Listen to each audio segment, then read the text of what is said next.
산부인과 3번 진료실에서 남편이 첫사랑의 손을 잡고 좋은 소식을 기다리는 것을 우연히 보고야 말았다. 나는 몰래 해외로 나가 아이를 낳고 내가 죽었다고 위장했다. 남편은 그 소식을 듣고 새파랗게 질려 황급히 아이를 확인하러 달려왔다. 내 손이 떨렸다. 8달 된 둥근 배 위로 조심스럽게 손을 얹었다. 다른 손에 들린 초음파 사진에는 아직 온기가 남아있는 듯했다. 의사 선생님은 방금 전 이렇게 말했다. 1명이 아니라 3명입니다. 새쌍둥이. 숨이 멎을 듯 벅찬 행복감에 나는 거의 정신을 차릴 수 없었다. 당장이라도 달려가고 싶었다. 남편 주중원에게 이 소식을 전해주고 싶었다. 지난 3년간 내가 사랑해온 남자, 우리가 곧 3명의 작은 천사를 맞이하게 될 거라는 걸 알면 그가 얼마나 행복해할지 그 표정을 보고 싶었다. 나는 산부인과의 새하얀 복도를 서둘러 걸어 중앙 로비로 향하는 모퉁이를 돌았다. 하지만 그 순간 내 발걸음은 타일 바닥에 못 박힌 듯 멈춰섰다. 3번 진료실. 살짝 열린 문틈으로 보이는 숨결 하나까지 익숙한 넓고 든든한 등. 주중원이었다. 하지만 그는 혼자가 아니었다. 내가 그토록 잡고 싶어 하던 그의 손은 다른 여자의 손을 꼭 쥐고 있었다.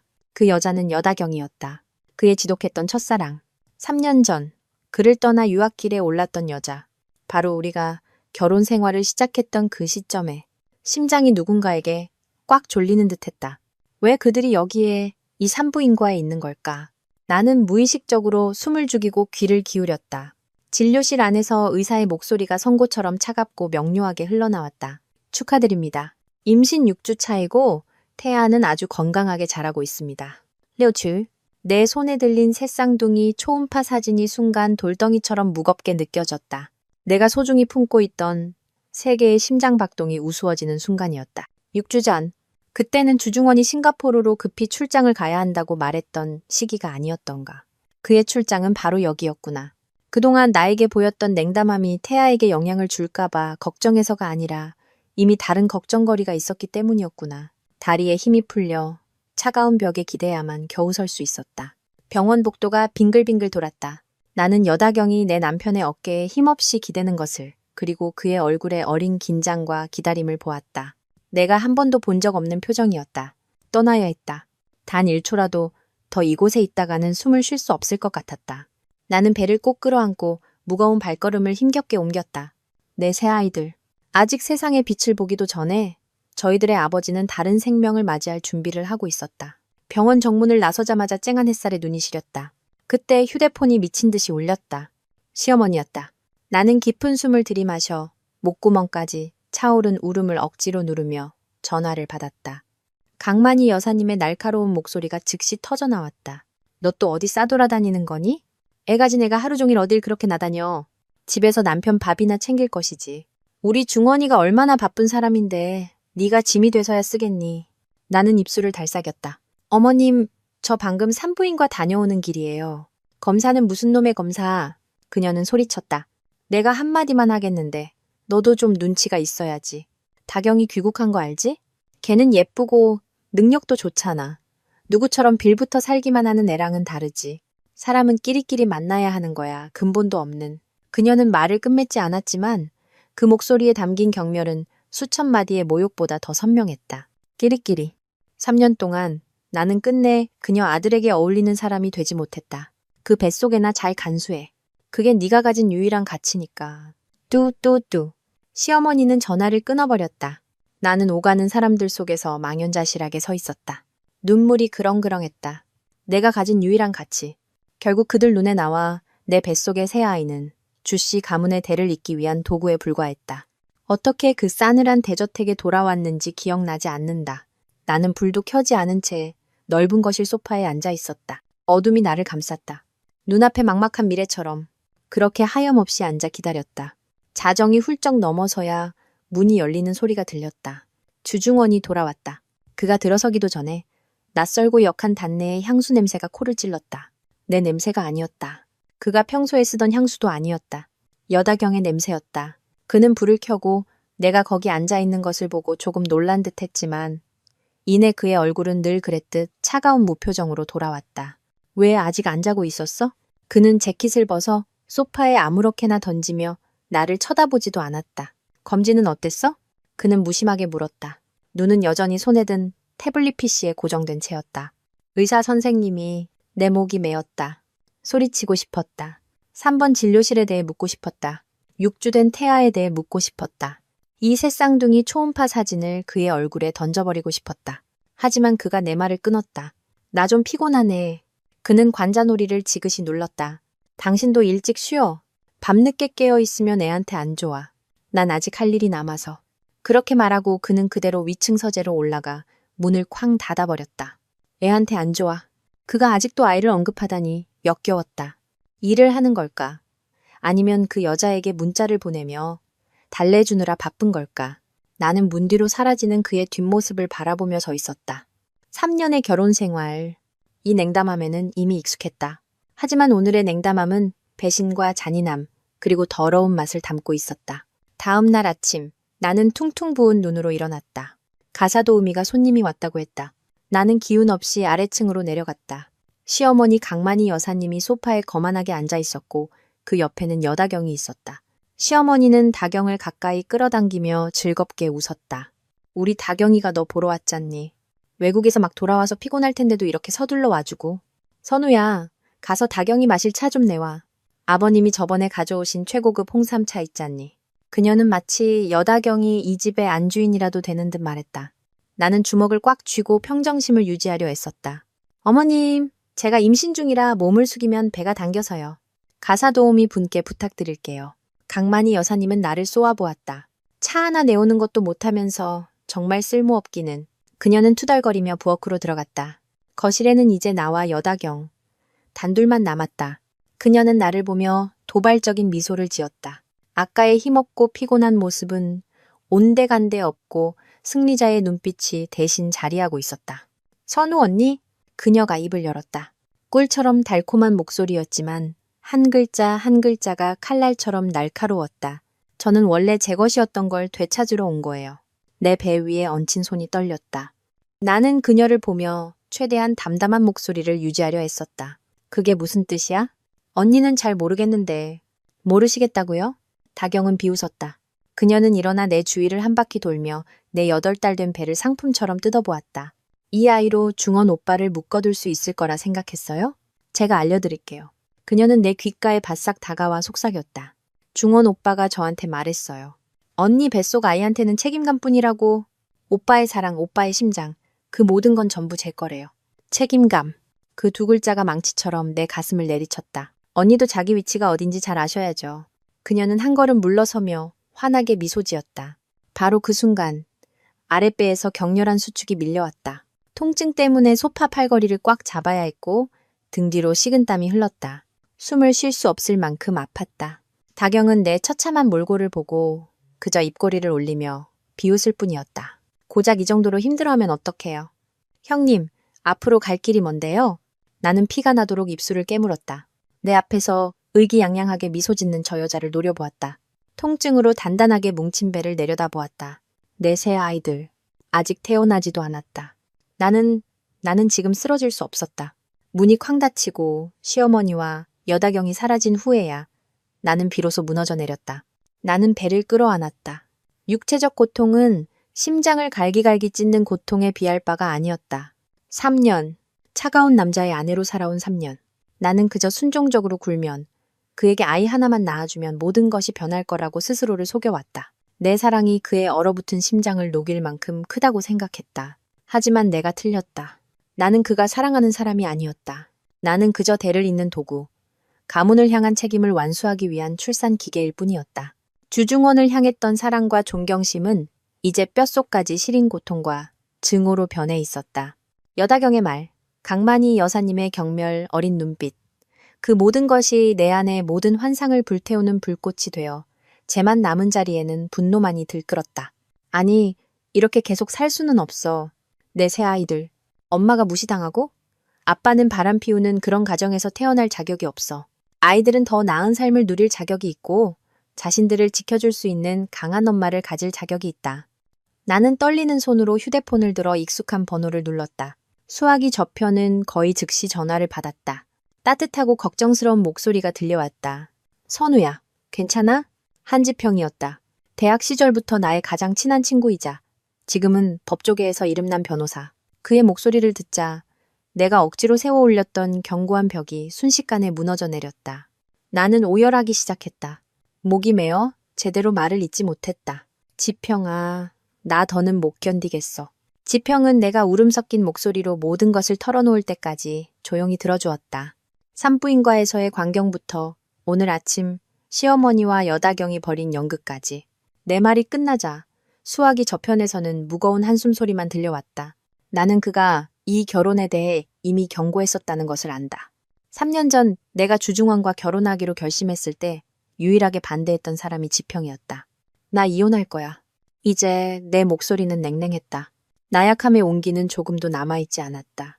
하지만 그 전에 주중원이랑 그 가족 전부 대가를 치르게 할 거야. 네가 날 도와줄 수 있을까? 네가 원한다면. 지평의 목소리는 단호했다. 내가 도울게. 뭘 하고 싶은지 말해봐. 나는 차가운 공기가 폐부 깊숙이 스며들도록 깊은 숨을 들이마셨다. 사라지고 싶어. 출산 중에 죽은 걸로 위장한 다음 아이들을 데리고 몰래 해외로 나갈 거야. 그리고 나는 잠시 말을 멈췄다. 혼전 계약서에 바로 지평이 추가하라고 조언했던 조항이 떠올랐다. 주원그룹 주식 5%를 가질 거야. 수화기 저편은 몇 초간 침묵했다. 지평이 길게 숨을 들이쉬는 소리가 들렸다. 확실해? 이 계획 굉장히 위험해. 확실해. 나는 조금의 망설임도 없는 목소리로 답했다. 그들이 날 벼랑 끝으로 몰았어. 이제 나 자신과 내 아이들을 구할 차례야. 나한텐 더 이상 잃을 게 없어, 지평아. 알았어. 지평이 말했다. 네가 결심했다면 내가 전력을 다해 도울게. 지금부터 내가 말하는 대로만 해. 전화를 끊고 창밖을 내다보았다. 하늘은 내 마음처럼 잿빛이었다. 대담하고도 미친 계획이 막 형성되었다. 앞으로의 길이 가시밭길일 거라는 걸 안다. 하지만 내 아이들을 위해서라면 나에게 다른 선택지는 없었다. 주중원은 일주일간 출장을 가야 한다고 했다. 나는 그가 어디로 가는지 묻지도 관심도 두지 않았다. 이 대저택에 그가 없는 것은 숨막히는 공기를 조금이나마 덜어줄 뿐이었다. 시어머니도 더는 전화로 괴롭히지 않았다. 아마 미래의 며느리를 챙기느라 바쁜 모양이었다. 모든 것이 내가 행동을 개시하기에 완벽한 침묵을 만들어 주었다. 첫 번째 단계는 증거 수집이었다.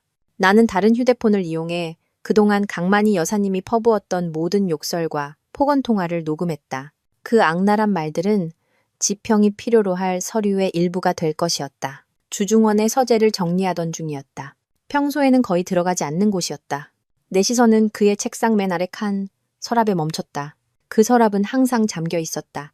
3년 동안 그가 그 서랍을 여는 것을 본 적이 없었고 안에 무엇이 들었는지 궁금해한 적도 없었다. 하지만 오늘은 달랐다. 이상한 충동이 내가 사랑했던 남자가 그 안에 어떤 비밀을 감추고 있는지 알고 싶게 만들었다. 언젠가 그가 책장이 나무 상자에 예비 열쇠 꾸러미를 넣어두는 것을 본 기억이 났다. 나는 조심스럽게 상자를 내렸다. 안에는 과연 낡은 모양의 작은 열쇠 하나가 있었다. 심장이 쿵쾅거렸다. 나는 열쇠를 자물쇠에 꽂았다. 철컥. 고요한 공간 속에서 자물쇠가 열리는 소리가 유난히 크게 울렸다. 손이 약간 떨렸다. 내가 지금 뭘 하는 거지? 그의 사생활을 침해하고 있잖아. 하지만 병원에서 여다경의 손을 잡고 있던 그의 모습이 떠오르자 모든 망설임이 사라졌다. 나는 더 이상 그에게 빚진 것이 없었다. 나는 천천히 서랍을 열었다. 안에는 많은 것이 들어있지 않았다. 조심스럽게 클립으로 고정된 얇은 서류 뭉치 하나와 낡고 해진 검은색 가죽 커버의 수첩이 전부였다. 나는 서류 뭉치를 먼저 집어들었다. 그것은 혼전 계약서의 부록이었다. 나는 한 번도 본 적이 없는 서류였다. 한 장 한 장 넘기다가 나는 그 자리에서 얼어붙었다. 그것은 다음과 같이 명확히 적힌 추가 조항이었다. 주중원의 불성실한 행위로 인해 갑지선우. 이 심각한 정신적 피해를 입을 경우 갑은 주원그룹 주식의 5%와 자녀에 대한 절대적 양육권을 전적으로 가진다. 아래에는 그의 서명이 있었다. 힘있고 단호한 필체. 서명 날짜는 우리 결혼식 일주일 후였다. 왜 그가 스스로에게 이렇게 불리한 조항에 서명한 거지? 이건 마치 스스로를 옭아매는 것과 같지 않은가? 머릿속이 혼란스러웠다. 이 행동 뒤에 숨겨진 논리를 이해하려 애쓰는 동안 서류 뭉치 사이에서 작은 사진 한 장이 떨어졌다. 나는 몸을 숙여 사진을 주었다. 사진은 세월의 흐름에 빛이 바래고 모서리가 달아 있었다. 사진 속에는 한 젊은 여자가 연단에 서서 주얼리 컬렉션에 대해 열정적으로 발표하고 있었다. 무대 조명이 그녀의 얼굴을 비추자 자신감과 열정으로 가득 찬 그녀의 미소가 환하게 빛났다. 촬영 각도는 명백히 객석 아래쪽에서 몰래 찍은 각도였다. 사진 속 여자는 바로 7년 전, 대학 시절, 청춘 스타, 디자인 공모전에 참가했던 내 모습이었다. 왜 주중원이 이 사진을 가지고 있는 거지? 그때 우리는 서로 알지도 못했는데 사진을 든 내 손이 걷잡을 수 없이 떨렸다. 수천 개의 질문이 머릿속을 맴돌았다. 설마 그가 나를 예전부터 알고 있었던 걸까? 이 결혼이 내가 늘 생각했던 것처럼 단순한 거래가 아니었던 걸까? 나는 내가 전혀 알지 못했던 무언가가 그의 차가운 외면 뒤에 깊이 묻혀 있었음을 직감했다. 나는 사진을 내려놓고 손으로 검은색 가죽 수첩을 만졌다. 두려움과 호기심이 동시에 밀려왔다. 이걸 읽어도 될까? 이건 그의 사적인 세계, 가장 은밀한 생각들이 담긴 곳일 텐데. 하지만 이내 나는 스스로에게 말했다. 알아야만 해. 내가 결혼한 남자, 내 아이들의 아버지가 과연 어떤 사람인지 알아야 해. 나는 깊은 숨을 들이쉬고 첫 장을 펼쳤다. 주중원의 글씨는 그의 서명처럼 힘있고 단호했다. 그것은 일기였다. 나는 읽어 내려갔다. 눈물이 하염없이 흘렀다. 그의 침묵 뒤에는 그토록 깊은 고뇌와 혼란이 있었다니. 그가 내가 생각했던 것처럼 냉혈한이 아니었다니. 나는 가장 최근 페이지들을 넘겼다. 년, 월, 일. 아내가 임신했다. 내가 아빠가 된다니? 말로 설명하기 힘든 기분이다. 기쁘면서도 두렵다. 내가 좋은 아빠가 되지 못할까봐. 내가 아이의 엄마를 사랑하는 법을 몰랐던 것처럼 아이를 사랑하는 법도 모를까봐 두렵다. 년, 월, 일. 여다경이 귀국했다. 그녀가 나를 찾아왔다. 어머니는 무척 기뻐하시는 눈치지만 나는 아니다. 과거는 과거일 뿐. 지금 내가 가장 두려운 것은 선우가 오해하는 것이다. 어떻게 해야 할까? 그녀를 잃고 싶지 않다. 절대로. 마지막 일기는 며칠 전에 쓰인 것이었다. 글씨가 다소 흐트러져 있는 것으로 보아 쓴 사람이 무척 혼란스러웠음을 알 수 있었다. 년, 월, 일. 오늘 그녀가 나를 낯선 눈빛으로 보았다. 그 눈빛은 수천 개의 칼날보다 더 아팠다. 내가 그녀에게 상처를 줬다는 걸 안다. 하지만 어떻게 설명해야 할지 모르겠다. 선우야, 제발 나를 떠나지 마. 나는 책상에 머리를 밟고 흐느꼈다. 손에 든 일기장은 눈물로 흠뻑 젖었다. 내가 틀렸던 걸까? 내가 보고 들은 모든 것이 또 다른 진실의 표면에 불과했던 걸까? 이 남자, 그가 나를 사랑한다고? 나를 향한 그의 감정이 책임감이 아니라 표현할 줄 모르는 서투른 사랑이었다고? 희미한 희망의 불씨가 돌처럼 굳어가던 내 심장에 온기를 불어넣었다. 하지만 병원에서의 일은? 여다경의 육주된 태아는? 그가 그녀를 사랑하지 않는다면 왜 그녀와 함께 산부인과에 간 거지? 나는 주중원의 서재에 미동도 없이 앉아 있었다. 머릿속은 텅 비었고 책상 위의 일기장과 낡은 사진은 내 복수 계획을 비웃는 듯했다. 만약 그가 쓴 것이 사실이라면 나는 대체 뭐란 말인가? 남편을 의심하고 묵묵히 자신을 사랑해온 남편을 함정에 빠뜨리려는 아내? 내 안의 증오가 흔들리기 시작했다. 어쩌면 그가 돌아오길 기다려야 할지도 모른다. 어쩌면 우리는 한 번쯤 솔직하게 대화해야 할지도 모른다. 어쩌면 모든 것이 끔찍한 오해일지도 모른다. 바로 그때 휴대폰이 울렸다. 시어머니였다. 그 두 글자를 보자마자 방금 싹 텄던 작은 희망의 불씨가 반쯤 꺼져버렸다. 나는 깊은 숨을 들이쉬고 혼란스러운 마음을 억누르며 전화를 받았다. 네, 어머님. 너 지금 어디니? 강만희 여사님의 목소리는 여전히 날카로웠다. 이번 주말에 귀한 손님이 오실 거니까 2층 손님방 좀 청소해놔. 내가 저번에 사다 놓은 최고급 실크 침구 세트로 바꾸는 거 잊지 말고 네가 쓰던 싸구려 물건들 꺼내놓지 마. 나는 미간을 찌푸렸다. 귀한 손님이요? 누구신데요, 어머님? 강만희 여사님은 아주 만족스럽다는 듯이 청아하게 웃었다. 누구긴 누구야? 우리 다경이지. 걔가 막 귀국해서 아직 집도 낯설 테니 며칠 우리 집에 와서 지내라고 했어. 말벗도 되어주고 좋잖니. 우리 중원이도 동의했고 곧 내 며느리가 될 아이인데 너도 예의 바르게 잘 돼. 귀가 먹먹해졌다. 주중원이 동의했다고. 그가 여다경을 우리 집으로, 바로 이 집으로 들이는데 동의했다고. 어머님, 하지만 제가 임신 중이라 높은 곳에 오르거나 청소하는 건 좀... 나는 핑계를 대려 애썼다. 불편해도 해야지. 강만희 여사님은 소리쳤다. 배 좀 불렀다고 유세는.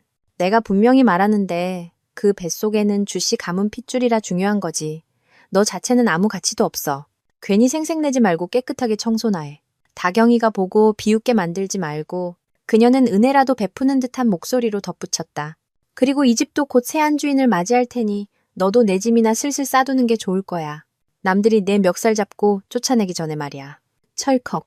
그녀는 전화를 끊어버렸다. 나는 그 자리에 못 박힌 듯 서 있었다. 손에 든 휴대폰이 얼음장처럼 차갑게 느껴졌다. 일기장, 낡은 사진, 서투른 사랑의 고백. 그 모든 것이 순간 무의미해졌다. 그가 무슨 글을 썼든, 무슨 감정을 느꼈든 그의 행동이 모든 것을 말해주고 있었다. 그는 자신의 어머니가 나를 모욕하도록 내버려 두었다. 그는 다른 여자가 우리 집에 들어오는 것을 허락했다. 모든 것이 기만이었다. 어쩌면 그 일기장조차도 연극의 일부, 나를 붙잡아두고 순순히 아이를 낳게 하려는 덫일 뿐이었을지도 모른다. 분노와 실망감이 걷잡을 수 없이 타올랐다. 내 안의 모든 혼란과 망설임을 불태울 만큼 강력하게. 나는 휴대폰을 들어 지평의 번호를 눌렀다. 지평아. 내 목소리는 감정 한 점 없이 얼음처럼 차가웠다. 계획은 그대로 진행해. 아무것도 변한 거 없어. 수화기 저편에서 지평은 신뢰감 가득한 짧은 한마디로 답했다. 알았어. 이틀 후 주중원이 돌아왔다. 그는 출장에 대해 아무런 설명도 하지 않고 오늘 저녁 온 가족이 함께 식사를 할 것이라고만 말했다. 그가 말하는 가족이 누구까지 포함하는지 알 수 없었다. 막연한 불안감이 마음속에 스며들었지만 나는 고개를 끄덕였다. 그와 그의 어머니가 대체 어떤 연극을 더 보여주고 싶은지 보고 싶었다. 저녁 식사는 고급스러운 원목 식탁 위에 차려졌다. 식당 안의 공기는 숨막힐 듯 무거웠다. 시아버님은 상석에 앉아 계셨다. 언제나처럼 근엄한 표정으로 자식들의 일에 좀처럼 끼어들지 않으셨다. 강만희 여사님은 그 옆에서 만족스러운 표정을 감추지 못했다. 그리고 내 맞은편에는 여다경이 앉아 있었다.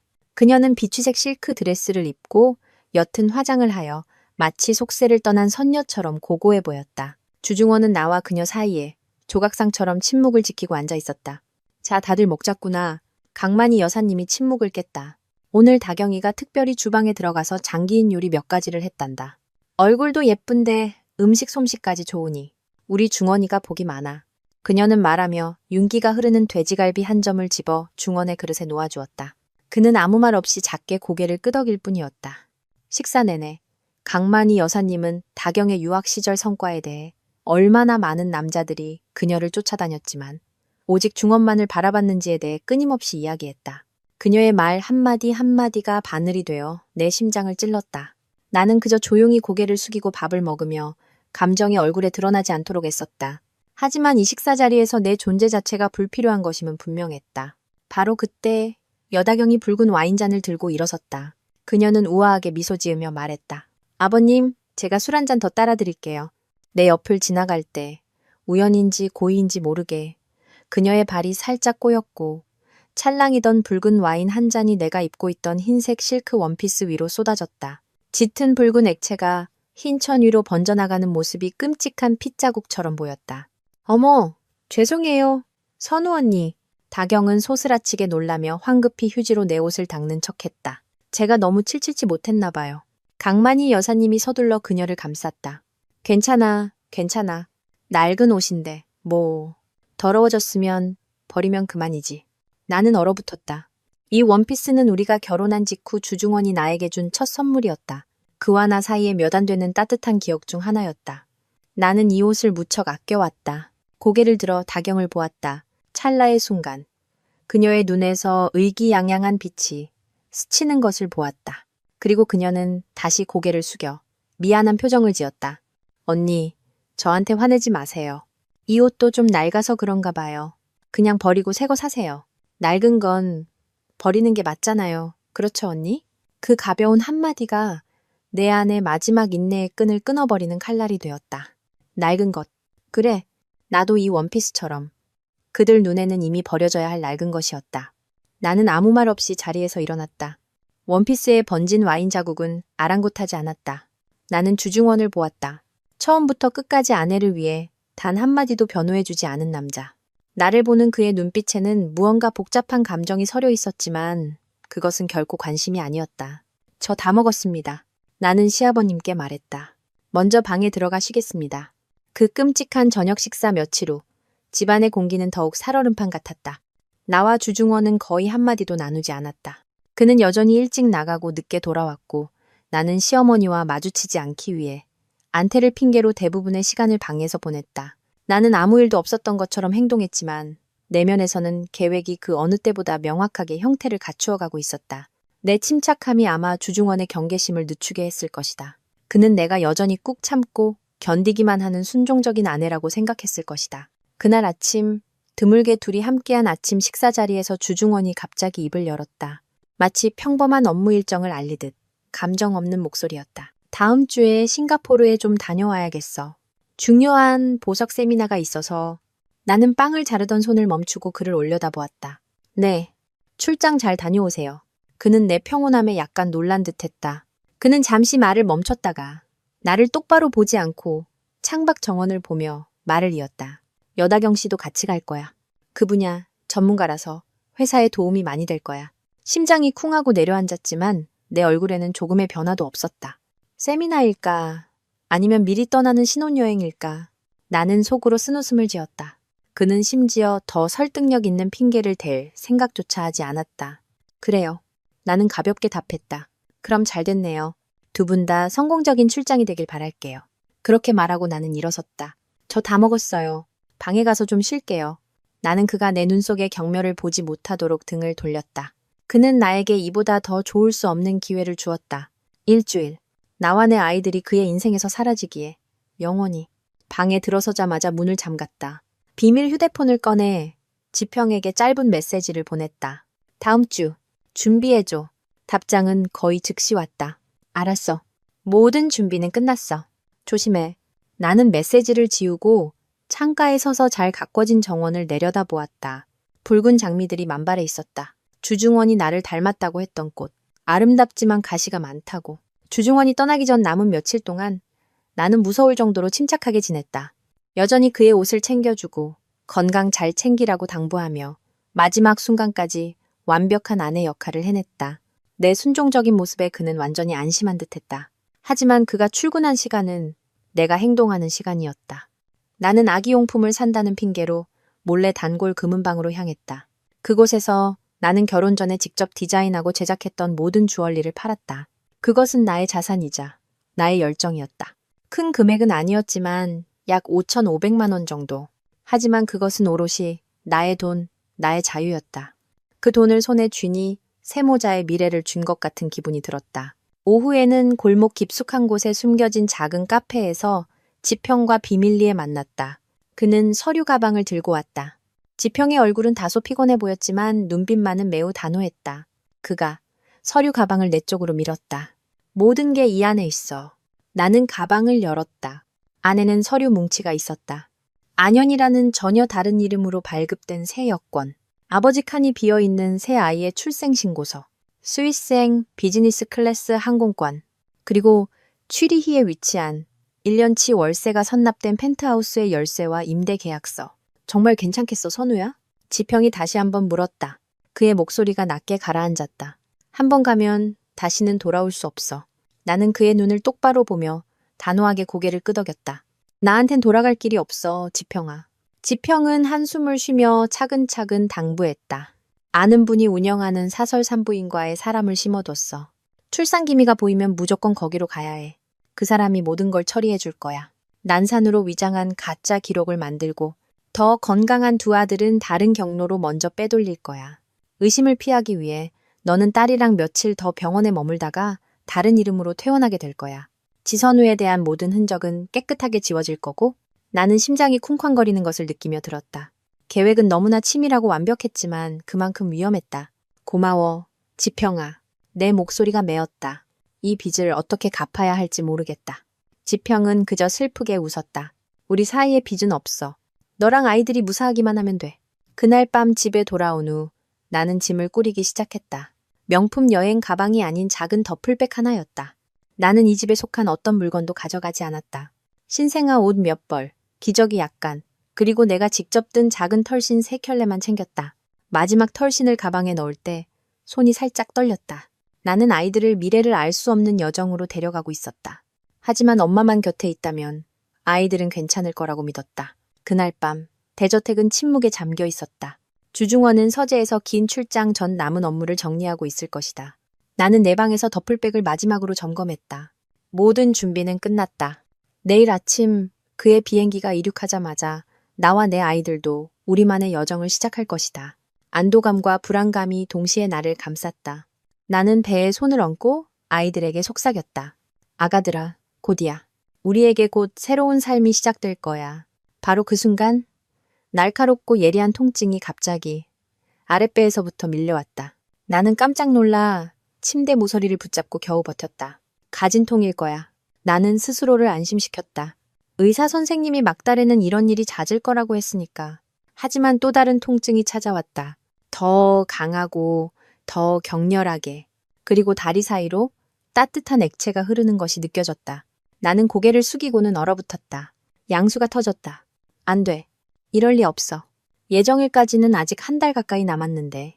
왜 하필 지금? 내가 세세한 부분까지 계산했던 완벽한 계획이 순식간에 파도에 휩쓸린 모래성처럼 무너져 내렸다. 모든 것은 주중원이 떠난 후에 일어나도록 되어 있었다. 지금 그는 아직 집에 있다. 만약 그에게 들키면 모든 것이 끝장이다. 통증이 더 거세게 몰아쳤다. 나는 바닥에 주저앉았고 땀이 비오듯 흘렀다. 입술을 깨물고 신음소리 하나 내지 않으려 애썼다. 어떻게 해야 하지? 지평에게 전화한다? 하지만 그가 어떻게 여기까지 들어오겠어? 119에 신고한다? 병원은 즉시 주중원에게 연락할 것이다. 극심한 공포 속에서 나는 가방 쪽으로 기어가 비밀 휴대폰을 꺼내려 애썼다. 손가락이 떨려 좀처럼 지평의 번호를 누를 수 없었다. 지평아. 나는 고통으로 갈라진 목소리로 헐떡였다. 살려줘. 선우야, 무슨 일이야? 수화기 저편 지평의 목소리는 경악으로 가득했다. 양수가 터졌어. 나는 말을 잇지 못했다. 나 곧 아기 낳을 것 같아. 계획을 바꿔야. 거기까지 말했을 때 또 다른 격렬한 수축이 덮쳐 더 이상 말을 할 수 없었다. 휴대폰이 손에서 떨어져 바닥으로 튕겨나갔다. 나는 몸을 웅크리고 배를 끌어안았다. 주중원의 서재 문은 굳게 닫혀 있었다. 그는 불과 몇 걸음 떨어진 곳에서 자신의 아내와 아이들이 생사의 갈림길에 서 있다는 것을 전혀 알지 못했다. 고통이 내 모든 생각을 찢어발겼다. 내 세상은 쉴 새 없이 밀려오는 진통과 내 자신의 거친 숨소리로 좁혀졌다. 지평이 어떻게 했는지는 모른다. 다만 어렴풋이 기억나는 것은 그가 나에게 다시 전화를 걸어왔다는 것이다. 그의 목소리는 다급했지만 고통으로 혼미한 나를 침착하게 이끌었다. 선우야, 내 말 들어. 뒤뜰로 나가는 문까지 기어갈 수 있겠어? 정원문 말이야. 내가 거기서 기다리고 있어. 조금만 힘내. 어디서 그런 힘이 났는지 모르겠다. 아마도 엄마라는 본능이었을 것이다. 나는 이를 악물고 벽을 짚으며 조금씩, 아주 조금씩 방 밖으로 기어나갔다. 다행히 가사도우미는 퇴근했고 주중원은 여전히 서재에 틀어박혀 있었다. 길고 긴 복도. 1미터를 움직이는 것이 일세기처럼 느껴졌다. 마침내 뒷문을 열자 걱정으로 새하얗게 질린 얼굴의 지평이 뛰어들어왔다. 그는 아무 말 없이 재빨리 내 몸에 코트를 걸쳐주고는 미리 대기시켜둔 차로 나를 부축했다. 황미 사설 산부인과로 가주세요. 지평이 기사에게 말하고는 내 손을 꽉 잡았다. 괜찮을 거야, 선우야. 박서진 원장님한테 연락해뒀어. 그분이 모든 걸 처리해 주실 거야. 나는 그저 고개를 끄덕일 뿐이었다. 고통 때문에 말을 할 수가 없었다. 차는 밤거리를 질주했고 가로등 불빛이 길일은 유성처럼 창문을 스쳐 지나갔다. 나는 좌석에 머리를 기댄 채 여전히 배에서 손을 떼지 못했다. 아가들아, 힘내야 해. 엄마가 미안해. 온전한 시작을 선물해주지 못해서. 하지만 엄마가 평생을 다해 너희들을 지켜줄게. 황미산부인과는 작고 조용했다. 공립병원처럼 소란스럽지 않았다. 온화한 눈빛의 중년 여성인 박서진 원장이 문 앞에서 기다리고 있었다. 그녀는 지평의 오랜 친구였다. 내 상태를 보고 그녀는 많은 것을 묻지 않고 신속하게 간호사에게 신호를 보내 나를 분만실로 옮겼다. 조산, 그것도 새쌍둥이. 산모는 기진맥진한 상태에 정신적으로도 불안정했다. 그것은 진정한 사투였다. 나는 끝없는 심연으로 가라앉는 기분이었다. 연이어 밀려오는 진통이 내 마지막 남은 힘까지 쥐어짰다. 모든 것을 포기하고 싶었던 순간도 있었다. 하지만 그때 첫 번째 가녀린 울음소리가 터져나왔다. 그리고 두 번째, 마침내 세 번째 울음소리까지. 아들 둘에 딸 하나. 박서진 원장은 아이들을 내게 가까이 데려와 얼굴을 보여주었다. 축하해요, 산모님. 산모도, 아기들도 모두 무사합니다. 두 아들은 아주 건강하고요. 막내딸이 1.6kg로 조금 작아서 인큐베이터에서 좀 더 지켜봐야 할 것 같아요. 나는 떨리는 손을 뻗어 내 작은 생명들을 만져보려 했었다. 아이들의 얼굴은 쭈글쭈글하고 붉었지만 내게는 세상에서 가장 아름다운 천사들이었다. 내가 해냈다. 내가 아이들을 이 세상에 데려왔다. 기력이 다해 눈꺼풀이 천근만근 무거워졌다. 잠에 빠져들기 직전 나는 지평이 박 원장에게 낳고 단호한 목소리로 말하는 것을 들었다. 원장님, 이제 계획을 시작해 주십시오. 나는 조용한 병실에서 눈을 떴다. 희미한 소독약 냄새와 수술 부위에서 오는 둔한 통증이 모든 것이 끝났음을 알려주었다. 지평이 옆 의자에 앉아 있었다. 그의 얼굴에는 피곤한 기색이 역력했지만 눈빛은 여전히 또렷했다. 몸은 좀 어때? 그가 물었다. 목소리가 쉬어 있었다. 아이들은... 내 아이들은 어디 있어? 그게 내가 가장 먼저 떠올린 생각이었다. 안심해. 지평이 나를 안심시켰다. 두 아들은 믿을 만한 간호사가 다른 방에서 돌보고 있어. 딸아이는 아직 인큐베이터에 있지만 아주 씩씩해. 박 원장님이 상태가 아주 안정적이라고 하셨어. 나는 안도의 한숨을 내쉬었다. 그리고 또 다른 두려움이 밀려왔다. 계획은... 주중원은 내가 다 처리했어.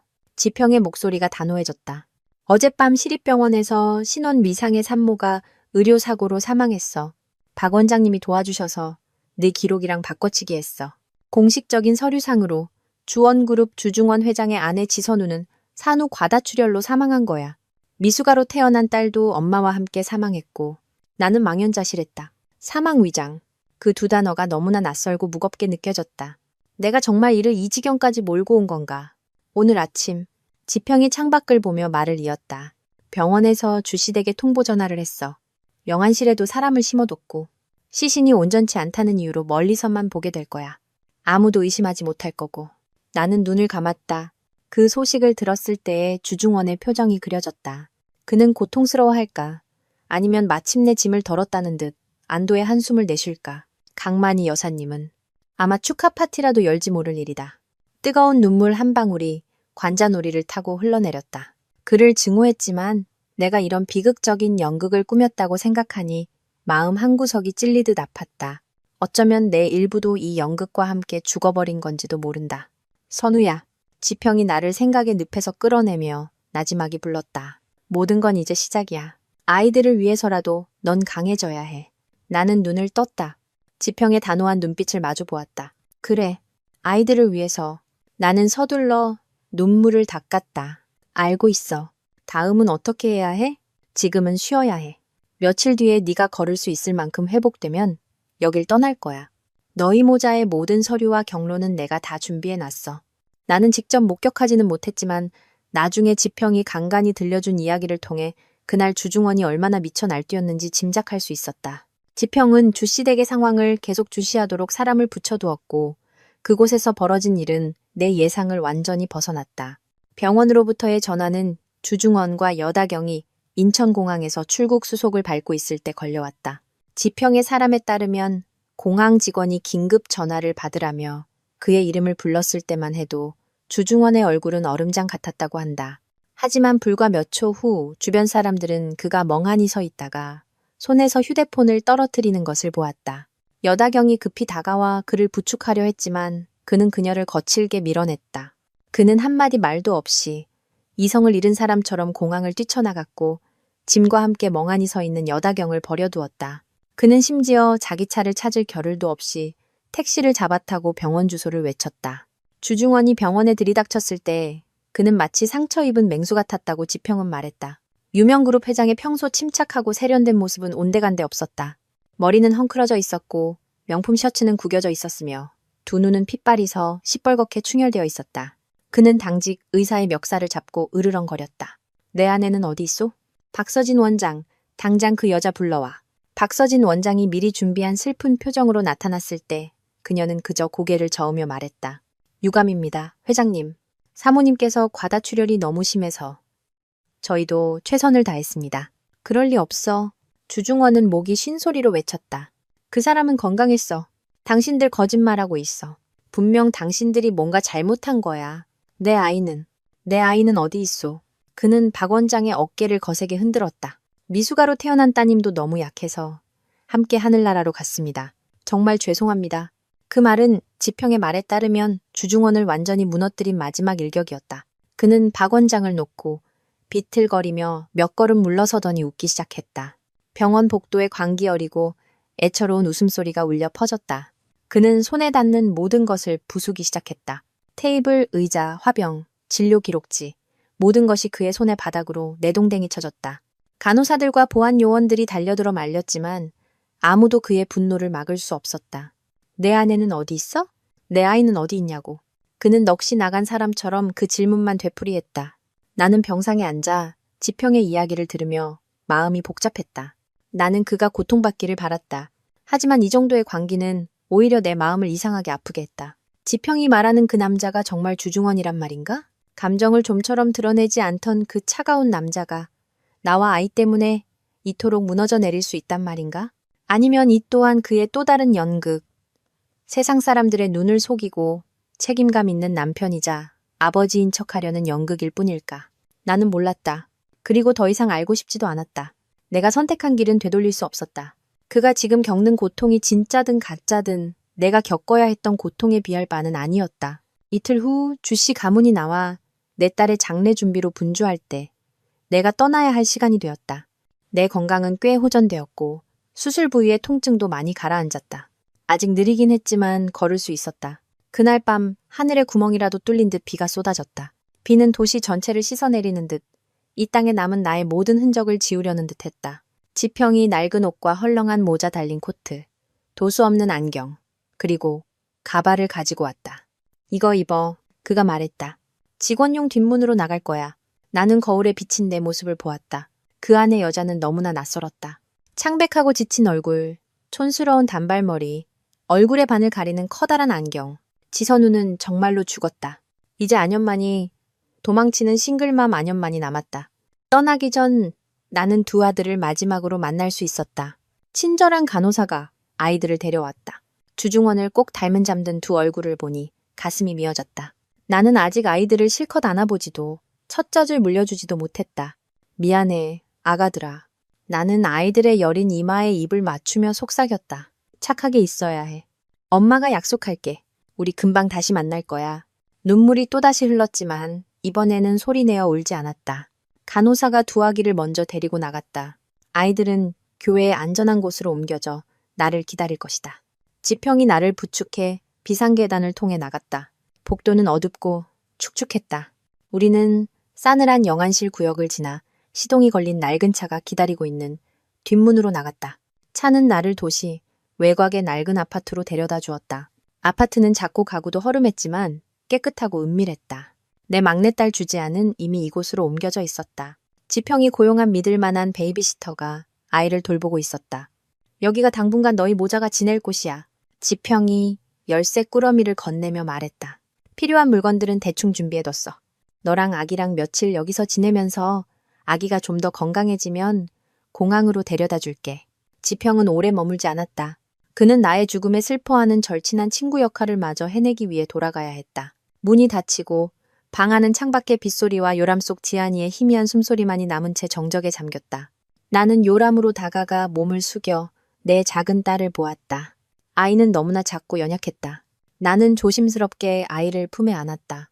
아이의 온기만이 내 심장을 데워주는 유일한 것이었다. 나는 창가에 앉아 아이를 안고 창밖의 하얀 빗줄기를 바라보았다. 탈출은 일단 성공했다. 하지만 앞으로의 여정에는 더 많은 폭풍우가 몰아칠 것임을 나는 알고 있었다. 나는 그 낡은 아파트에서 정확히 일주일을 머물렀다. 일주일 내내 나는 막연한 두려움 속에서 지안이를 끌어안고 창밖의 빗소리와 아이의 미약한 숨소리에 귀를 기울이며 살았다. 아이는 내 생각보다 강했다. 첫 모유를 빨기 시작했고 쭈글쭈글했던 피부도 점차 분홍빛을 띠었다. 7번째 밤, 지평이 찾아왔다. 그는 혼자가 아니었다. 인상 좋은 중년 여성과 함께였다. 이분은 수진 수간호사님이야. 공항까지 너랑 동행해 주실 거야. 지평이 다소 피곤한 목소리로 말했다. 모든 준비는 끝났어. 안연. 그가 나의 새 이름으로 불렀다. 안연.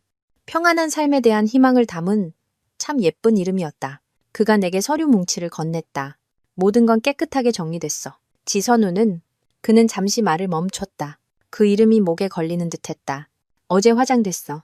주중원이 유골을 수습해갔고 심장이 쿵 하고 내려앉았다. 그가 내 유골을 수습해갔다고. 지금 내 감정이 무엇인지 알 수 없었다. 통쾌함일까? 아니면 막연한 슬픔일까? 내가 살아있을 때는 한 줌의 온기도 주지 않던 남자가 내가 죽고 나니 내 죄를 거두어 가다니 참으로 우스꽝스러웠다. 하늘이랑 은우는 스위스에 무사히 도착했어. 사설 의료시설에서 잘 보살피고 있어.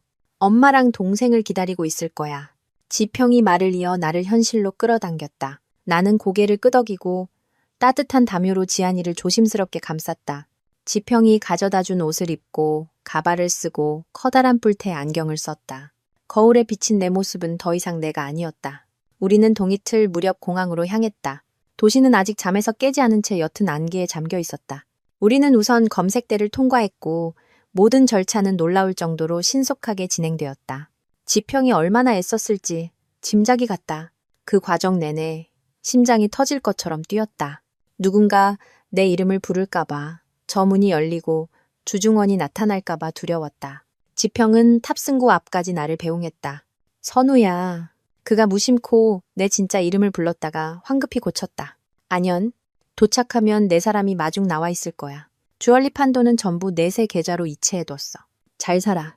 나는 나의 유일한 친구인 그를 보았다. 나 때문에 그는 모든 것을 걸었다.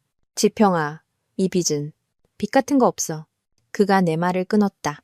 슬픈 미소가 스쳐 지나갔다. 우리 사이에 그런 말 하지 마. 너랑 아이들이 무사하면 돼. 그는 무언가 더 말하고 싶어 하는 듯 망설이다가 이내 그만두었다. 가. 뒤돌아보지 말고. 나는 지안이를 꼭 끌어안고 탑승구를 통과했다. 그리고 뒤돌아보지 않았다. 비행기는 어둠을 가르며 낯선 하늘로 날아올랐다. 나는 아래로 보이는 도시를 내려다보았다. 불빛들이 점점 멀어지다가 구름 속으로 희미하게 사라졌다. 눈물이 흘러내렸다. 하지만 이것은 나약함의 눈물이 아니었다. 재탄생의 눈물이었다. 안녕. 지선우의 삶이여. 안녕. 고통과 굴욕으로 가득했던 과거여 안녕. 이제부터 나는 안연이다. 나는 내 아이들을 위해 그리고 나 자신을 위해 새로운 삶을 살 것이다. 5년. 피 흘리던 상처가 희미한 흉터로 변하고 울기만 하던 연약한 여자가 강인한 엄마로 변하기에 충분한 시간이었다. 스위스 취리히. 이 낯선 땅에서의 첫날들은 지옥과도 같았다. 나는 독일어를 할 줄 몰랐고 의지할 가족도 없었다. 손에 쥔 것은 얼마 안 되는 돈과 3명의 어린 아이들 뿐이었다. 하늘이와 은우는 괜찮았지만 내 작고 소중한 딸 지안이, 아이는 미숙아로 태어나 다른 아이들보다 약했다. 온 세상이 하얗게 눈으로 뒤덮인 어느 겨울밤, 아이는 고열에 시달리며 경기를 일으켰다. 나는 싸늘한 임대 아파트에서 아이를 끌어안고 주저앉고 싶을 만큼 무력하고 외로웠다. 하지만 그럴 수 없었다. 옆에서 잠든 두 아들을 보고 내 품에서 힘겹게 숨을 쉬는 지안이를 보았다. 나는 살아야만 했다. 나는 더 이상 지선우가 아니었다. 나는 안연이고 나는 엄마였다. 나는 남은 돈으로 독일어 속성반과 주얼리 디자인 심화 과정에 등록했다. 낮에는 새아이를 어린이집에 맡겼다.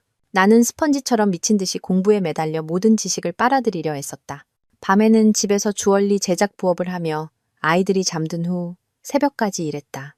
나의 재능과 성실함은 보답을 받았다.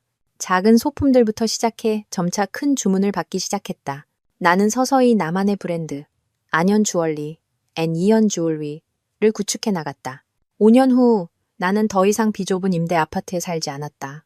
푸른 취리 호수가 내려다 보이는 발코니가 있는 작고 예쁜 집을 샀다. 내 아이들은 이제 6살이 되었다. 첫째 아들 하늘이는 클수록 주중원을 닮아갔다. 아이는 의젓하고 말수가 적었지만 속이 깊어 늘 마청 노릇을 하며 두 동생을 지켰다. 은우는 정반대였다. 장난기 많고 활발하며 입을 잠시도 쉬지 않는 집안의 개그맨이었다. 그리고 지안이, 아이는 두 오빠보다 체력은 조금 약했지만 무척 똑똑하고 눈치가 빨랐다. 우리 내모자의 삶은 고단했지만 웃음이 넘쳤다. 단 하나의 빈자리. 내가 늘 마주하기 두려워했던 질문을 제외하고는 어느 날 저녁 내가 아이들에게 이불을 덮어주고 있을 때 은우가 갑자기 물었다. 엄마, 오늘 유치원에서 루카스가 자기 아빠 자랑했어요. 그러면서 왜 나는 아빠 얘기 한 번도 안 하냐고 물어봤어요. 우리 아빠는 어디 있어요? 가만히 누워있던 하늘이도 눈을 동그랗게 뜨고 나를 쳐다보았다. 지안이 역시 순수한 눈망울을 들어 나를 올려다보았다. 심장이 누군가에게 꽉 졸리는 듯했다. 나는 지난 5년간 이날이 올까봐 두려워했다. 뭐라고 말해야 할까? 너희 아빠는 멀쩡히 살아있지만 너희가 형태를 갖추기도 전에 너희를 버렸다고? 너희 아빠는 다른 여자와 행복하게 지내고 있고 너희는 잊혀야 할 실수였다는 잔인한 사실을 아이들의 순수한 영혼에 심어주어야 할까? 아니, 그럴 수는 없었다. 나는 깊은 숨을 들이쉬어 눈물을 안으로 삼켰다. 세 아이를 모두 품에 안고 내가 생각해낼 수 있는 가장 아름다운 거짓말을 지어내며 애써 미소 지었다. 우리 아가들, 내 목소리가 메었다. 너희 아빠는 영웅이었단다. 영웅이요? 지안이가 눈을 반짝이며 물었다. 그럼 나는 아이의 이마에 입을 맞췄다. 아빠는 아주 용감한 분이셨어. 많은 사람들을 구하려다 사고로 돌아가셨지. 아빠는 천국으로 가서 저기 저 별 위에서 매일 우리 네모자를 보며 웃고 계실 거야. 나는 내 아이들이 살아있는 배신자, 아버지를 원망하며 자라기보다 죽은 영웅 아버지를 자랑스러워하며 자라게 하는 편이 낫다고 생각했다. 화려한 도시파리는 쌀쌀한 초가을 저녁 공기로 나를 맞았다. 갓 구운 빵 냄새와 짙은 향수 냄새가 공기 중에 가득했다. 나는 업계에서 가장 권위 있는 행사 중 하나인 파리 주얼리 위크의 메인 디자이너 중 한 명으로 참석했다. 이것은 내 경력에 있어 엄청난 도약이었다. 5년간의 끊임없는 노력, 피와 눈물로 얻어낸 인정이었다. 오늘 밤은 갈라 시상식이었다. 나는 거울 앞에 서서 비친 내 모습을 바라보았다. 몸에 꼭 맞는 사파이어 블루 색상의 이브닝 드레스를 입었다. 단발머리는 개성 있게 스타일링했고 입술에는 짙은 붉은색 립스틱을 발랐다. 나는 더 이상 시어머니의 비위를 맞추기 위해 얌전한 색의 원피스만 입던 길고 연약한 머리카락의 지선우가 아니었다. 나는 안연이었다. 자신감 넘치고 독립적이며 어딘가 날카로운 구석이 있는 내 컬렉션의 이름은 불사조의 부활이었다. 그것은 바로 내 인생의 이야기였다. 배신과 절망의 불길 속에서 불타버려 죽은 줄만 알았던 한 마리의 불사조가 잿더미 속에서 그 어느 때보다 화려하고 강하게 부활하는 이야기. 그리고 내 이름이 불렸다. 올해의 가장 영예로운 상, 올해의 혁신적인 디자이너 상은 불사조의 부활 컬렉션을 선보인 안현 디자이너에게 수여됩니다. 객석 전체가 우레와 같은 박수 소리로 터져나갔다. 눈부신 플래시 세례에 눈이 부셨다. 나는 두근거리는 심장을 안고 무대로 올라갔다. 조직위원장의 손에서 트로피를 건네받고 미소 지으며 내가 피땀 흘려 연마한 유창한 프랑스어로 수상소감을 시작했다. 나는 조직위원회에 나를 믿어준 동료들에게 감사했다.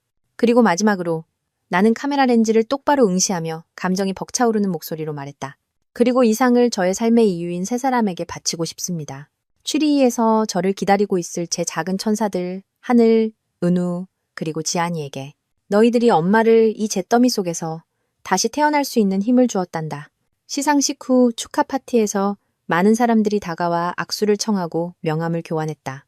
나는 사교적인 미소를 지으며 정중하게 추파를 거절했다.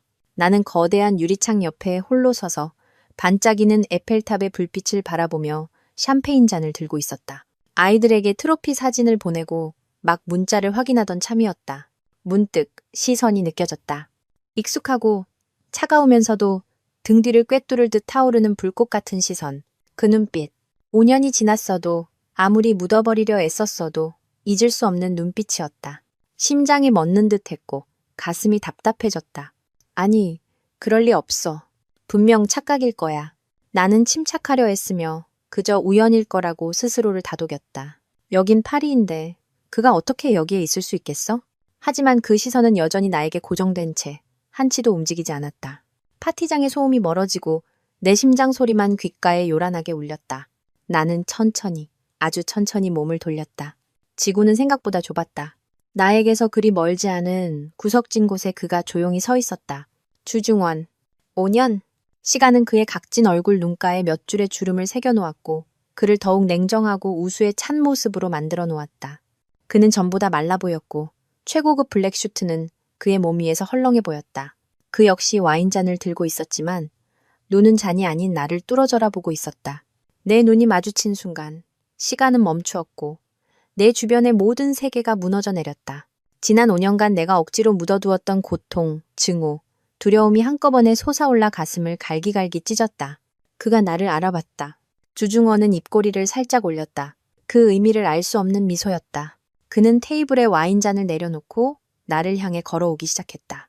한 걸음 한 걸음 느리지만 압도적인 발걸음. 마치 오랫동안 놓쳤던 먹잇감에게 다가가는 포식자처럼 심장이 북처럼 울려 가슴을 세차게 두드렸다. 숨이 가빠졌다. 도망치고 싶었다. 당장 이곳에서 벗어나고 싶었다. 하지만 내 두 발은 값비싼 카펫, 바닥에 뿌리라도 내린 듯 움직이지 않았다. 안 돼. 나는 스스로에게 다짐했다. 도망칠 수 없어. 너는 더 이상 5년 전에 울기만 하던 연약한 지선우가 아니야. 너는 안연이야. 너는 국제적인 상을 받은 디자이너야. 맞서야 해. 나는 깊은 숨을 들이쉬어 호흡을 가다듬고 억지로 침착함을 유지했다. 고개를 들어 그의 시선을 정면으로 마주했다. 그가 뭘 하려는지 볼 참이었다. 주중원은 내 바로 앞에서 멈췄다. 거리는 8 정도. 너무 가까워서 그의 익숙한 향기를 맡을 수 있었다. 내가 외롭고 절망적인 밤마다 파묻혔던 그 차가운 우디 향. 축하합니다. 그가 먼저 입을 열었다. 그의 목소리는 내가 기억하던 것보다 더 깊고 쉬어 있었다. 안연 디자이너. 아주 좋은 이름이군요. 불사조의 부활이라. 의미심장한 컬렉션입니다. 그는 나를 떠보고 있었다. 나는 손에 든 샴페인 잔을 꽉 쥐었다.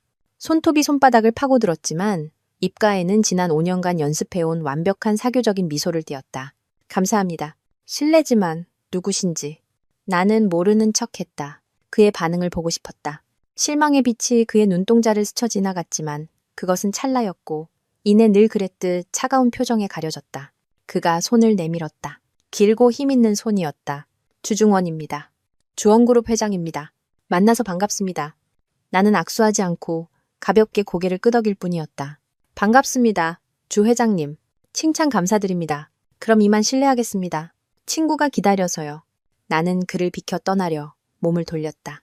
이 남자와 단 1초도 더 있고 싶지 않았다. 그 주변의 공기는 나를 질식시켰다. 잠깐. 갑자기 그가 내 손목을 잡았다.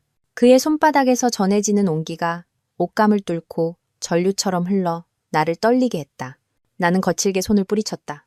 감추지 않은 분노가 눈에 서렸다. 회장님, 자중해 주시죠. 주중원은 내 저항에 아랑곳하지 않는 듯했다. 그의 시선은 내 뒤쪽 대형 스크린에 전시된 불사조의 부활 컬렉션에 고정되어 있었다. 당신 컬렉션, 아주 특별합니다. 그가 마치 혼잣말처럼 낮은 목소리로 말했다. 누군가를 떠올리게 하거든요. 나는 차갑게 답했다. 세상은 넓고 디자이너는 수백만 명입니다. 아이디어가 비슷할 수도 있는 일이죠. 저로서는 영광이네요.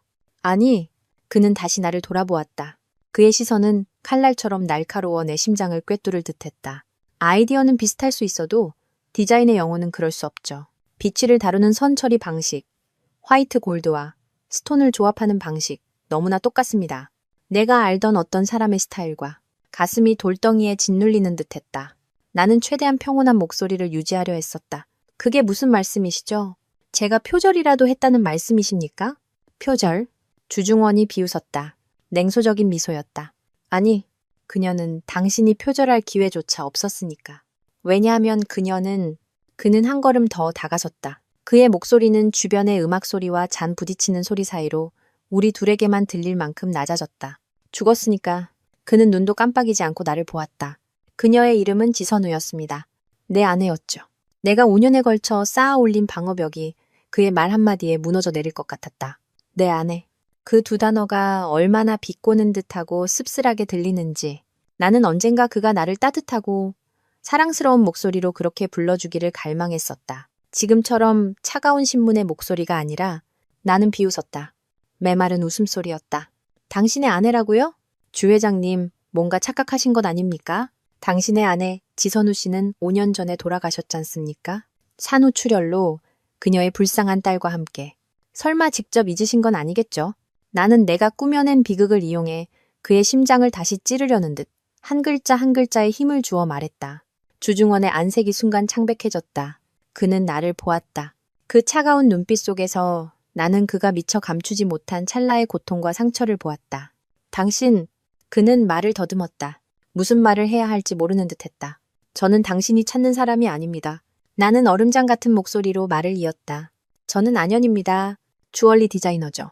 당신의 죽은 아내와는 아무런 관련도 없습니다. 이제 길을 비켜주시죠. 나는 그를 비켜 빠르게 걸었다. 더 이상 감정을 통제할 수 없기 전에 이곳을 떠나야만 했다. 하지만 주중원이 더 빨랐다. 그가 내 앞을 막아서고 두 손으로 내 어깨를 꽉 잡아 억지로 그와 마주보게 했다. 거짓말 그만해. 선우야. 네가 날 속일 수 있을 것 같아? 머리 모양, 화장법은 바꿀 수 있어도 네 눈빛은 아니야. 네가 화났을 때의 눈빛, 강한 척, 애쓸 때의 눈빛. 5년이 지나도 조금도 변하지 않았어. 이거 놔. 나는 몸부림쳤지만 그의 힘이 너무 강했다. 왜? 그가 으르렁거렸다. 그의 목소리는 평소의 침착함을 잃고 갈라져 있었다. 왜 그런 짓을 한 거야? 왜 그런 잔인한 연극을 꾸민 거냐고. 지난 5년간 내가 어떻게 살았는지 알아? 당신이 어떻게 살았든 나랑 무슨 상관인데. 나도 소리쳤다. 눈물이 터져 나오기 직전이었다. 나한테 왜냐고 물어? 그럼 당신 자신한테나 물어봐. 당신이 나한테 무슨 짓을 했는지, 당신이 당신 아이들한테 무슨 짓을 했는지, 거기까지 말했을 때 나는 더 이상 참을 수 없었다. 눈물이 하염없이 쏟아졌다. 그의 앞에서 울고 싶지 않았다. 약한 모습을 보이고 싶지 않았다. 하지만 5년간 억눌러온 울분이 마침내 터져나왔다. 주중원은 내가 아이들을 언급하자 얼어붙었다. 그는 손에서 힘을 빼고 나를 뚫어져라 쳐다보며 떨리는 목소리로 물었다. 아이들? 아이들이라고 했어? 나는 황급히 손으로 입을 막았다. 젠장. 내가 실언을 했어. 한 명이 아니었어? 주중원은 넋나간 사람처럼 되뇌었다. 한 명 이상이었다고? 그는 나를 보았다. 그의 눈빛은 당혹감에서 고통으로, 그리고 절망으로 변해갔다. 내가 뭘 잘못한 거야? 선우야, 말해줘. 도대체 내가 뭘 잘못한 거냐고. 바로 그때 멀리서 걱정스러운 목소리가 들려왔다. 안연 괜찮아? 지평이었다. 그가 나를 찾아왔다. 그는 빠르게 다가와 나를 주중원에게서 떼어내고 내 앞을 막아섰다. 회장님, 제 친구를 곤란하게 하고 계십니다. 주중원은 지평을 보고 다시 나를 보았다. 그의 눈빛은 무언가 말하고 싶어 하는 듯 했지만 결국 그는 씁쓸하게 웃을 뿐이었다. 그는 한 걸음 물러서며 명함 한 장을 내밀었다. 내 번호요. 파리에 일주일간 머물 겁니다. 설명이 필요해요. 아이들을 위해서. 괜찮아? 지평이 내 어깨를 가볍게 흔들며 걱정스럽게 물었다. 나는 고개를 저었다. 몸이 여전히 떨렸다. 나는 인파 속으로 사라지는 주중원의 뒷모습을 보며 마음이 실타래처럼 엉켰다. 그가 날 알아봤어. 알고 있어. 지평이 한숨을 쉬었다. 그가 여기에 나타났을 때부터 언젠가 이런 일이 생길 줄 알았어. 일단 호텔로 돌아가자. 여긴 이야기하기에 좋지 않아. 호텔 방으로 돌아와 나는 소파에 주저앉았다. 온몸의 기운이 다 빠져나간 기분이었다. 지평이 따뜻한 물 한 잔을 따라주었다. 그 사람이 왜 여기에 있는 거야? 지평아? 나는 갈라진 목소리로 물었다. 이렇게 넓은 세상에 왜 하필 파리에서 왜 하필 오늘이야? 아마 운명이겠지. 지평의 목소리가 낮게 가라앉았다. 사람 시켜서 알아봤어. 조직위원회의 초청으로 온 거야. 주원그룹이 유럽 시장 진출을 계획하고 있대. 그들은 안연이 지선우라는 사실을 전혀 몰랐어. 나는 씁쓸하게 비웃었다. 운명. 운명이라면 너무나 잔인한 운명이었다. 이제 어쩔 생각이야? 지평이 물었다. 그는 진실을 알았어. 쉽게 포기하지 않을 거야. 특히 아이들의 존재를 알게 된 이상. 나는 머리를 감싸쥐었다. 막막했다. 어떻게 해야 할까? 끝까지 부인해야 할까? 아니면 모든 사실을 털어놓아야 할까? 만약 털어놓는다면 그가 아이들을 내게서 빼앗아가지 않을까? 모르겠어. 나는 무력하게 고백했다. 너무 무서워, 지평아. 아이들을 잃을까봐 무서워. 지평이 내 옆에 앉아 어깨를 감싸며 위로했다. 두려워하지 마. 스위스 법이 너희 모자를 보호해 줄 거야. 내 동의 없이는 아무것도 할 수 없어. 바로 그때 내 휴대폰이 울렸다. 모르는 번호였다. 나는 직감적으로 누구인지 알 수 있었다. 전화를 받아야 할지 망설였다. 받아봐. 지평이 말했다. 피하는 건 해결책이 아니야. 그가 뭘 원하는지 알아야 해. 나는 깊은 숨을 들이쉬고 통화 버튼을 눌렀다. 여보세요. 나 좀 만날 수 있을까? 수화기 저편에서 주중원의 쉬고 지친 목소리가 들려왔다. 10분이면 돼. 호텔 로비 카페에서. 아무 짓도 안 해. 그냥 이야기하고 싶어. 나는 침묵했다. 제발, 선우야. 그가 애원하는 듯한 목소리로 덧붙였다. 아이들을 위해서. 바로 그 아이들이라는 두 글자가 내 가장 약한 부분을 건드렸다. 좋아요. 나는 답했다. 10분. 나는 전화를 끊고 지평을 보았다. 만나봐야겠어. 같이 가줄까? 나는 고개를 저었다. 이건 나와 그 사람의 문제야. 나 혼자 맞서야 해. 카페는 한산했다. 주중원은 구석진 자리에 이미 앉아 기다리고 있었다. 그는 슈트를 벗고 평범한 흰 셔츠 차림이었지만 파티장에서보다 더 지쳐 보였다. 나는 맞은편에 앉아 음료를 주문하지 않았다. 10분입니다. 주중원은 나를 보았다. 그의 눈빛은 복잡했다. 고통, 후회, 그리고 분노까지 담겨 있었다. 왜? 그가 단도직입적으로 물었다. 왜 나한테 거짓말을 한 거야? 왜 나랑 아이가 죽었다고 생각하게 만든 거냐고. 나는 그의 눈을 똑바로 쳐다보며 차갑게 말했다. 당신이 저한테 그 질문을 할 자격이 있다고 생각하세요? 저한테 왜냐고 묻기 전에 당신부터 대답해 보세요. 왜 여다경이랑 산부인과에 갔었죠? 왜 당신 아내가 뱃속에 당신 아이들을 품고 있을 때 당신은 그녀와의 아이를 기쁘게 기다리고 있었냐고요. 주중원의 안색이 변했다. 그는 마치 믿을 수 없는 이야기를 들은 사람처럼 얼어붙었다. 나랑 다경이의 아이라고? 무슨 소리야? 연기하지 마세요. 나는 더 이상 평정심을 유지하지 못하고 테이블을 내리쳤다. 내 귀로 똑똑히 들었어요. 의사가 두 사람을 축하하는 걸. 내 눈으로 똑똑히 봤어요. 당신이 그녀 손을 잡고 있는 걸. 내가 장님인 줄 알아요? 주중원은 나를 보았다. 그의 눈에 서린 당혹감은 연기 같지 않았다. 선우야. 당신이 거기 있었어? 네, 거기 있었어요. 3번 진료실 문 밖에서 모든 걸 듣고 있었어요. 주중원은 머리를 감싸쥐고 넋나간 사람처럼 중얼거렸다. 세상에. 그래서 당신이. 그는 고개를 들어 나를 보았다. 그의 목소리는 씁쓸함과 절망으로 가득했다. 선우야, 당신이 오해한 거야. 모든 게 당신이 생각하는 것과 달라. 오해라고요? 나는 비웃었다. 증거가 명백한데 아직도 부인하고 싶으세요? 여다경은 임신한 적 없어. 주중원이 단호하게 말했다. 그건 연극이었어. 나를 속이려고 그녀가 꾸민 연극. 그날 내가 병원에 간 건 그녀의 거짓말을 밝히기 위해서였어. 내가 그녀 손을 잡은 건 더 이상 연기하지 말라고 경고하기 위해서였고, 나는 몰랐어. 당신이 거기서 그 모든 걸 보고 있을 줄은. 머릿속이 혼란스러웠다. 주중원의 말은 벼락처럼 내 귀를 때렸다. 여다경은 임신한 적이 없다고. 그건 연극이었다고. 그는 그녀를 폭로하기 위해 병원에 간 것이었다고. 아니야. 그럴 리 없어. 나는 중얼거리며 고개를 저었다. 거짓말. 당신 자신을 변호하려고 하는 거짓말이야. 거짓말 아니야. 주중원이 간절하게 말했다. 증거도 있어. 그녀의 진료 기록, 그날 나와 그녀의 대화 녹음 파일 다 보여줄 수 있어. 선우야, 내가 잘못했다는 거 인정해. 내가 너무 차가웠고 당신 감정을 돌볼 줄 몰랐어. 하지만 맹세컨대 난 당신을 배신한 적 없어. 나는 그의 눈에서 거짓의 흔적을 찾으려 애썼다. 하지만 아니었다. 내가 본 것은 진심, 고통, 그리고 끝없는 후회뿐이었다. 만약 그의 말이 사실이라면 나는 지난 5년간 대체 무슨 짓을 한 거지? 나는 죽음을 위장하고 증오를 품고 아이들의 부자 관계를 끊어버렸다. 그 모든 것이 단지 오해 때문이었다고? 너무나 잔인한 진실이었다. 나는 받아들일 수 없었다. 나는 벌떡 일어섰다. 안 믿어. 더 이상 아무것도 듣고 싶지 않아. 나는 등을 돌려 도망쳤다. 카페에서, 호텔에서 뛰쳐나와 화려한 파리의 거리를 미친 사람처럼 달렸다. 어디로 가는지도 몰랐다. 그저 이 끔찍한 진실로부터 벗어나야만 했다. 바로 그때 주머니 속 휴대폰이 미친 듯이 울렸다. 스위스에 있는 베이비시터의 번호였다. 불길한 예감이 들었다. 나는 황급히 떨리는 손으로 전화를 받았다. 여보세요, 수진 씨? 사모님, 수화기 저편 베이비시터의 목소리는 경악으로 가득했다. 빨리 집으로 돌아오셔야 해요. 지안이가 갑자기 열이 너무 심하게 오르고 숨을 못 쉬다가 기절했어요. 지금 응급실로 데려가고 있어요. 눈앞이 캄캄해졌다. 귀가 먹먹했다. 지안이, 내 작은 딸. 어느 병원이에요? 나는 마지막 남은 이성을 붙잡고 소리쳤다. 취리 아동병원이요. 나는 전화를 끊었다. 온몸이 사시나무처럼 떨렸다. 당장 돌아가야 해. 내 딸에게 돌아가야 해.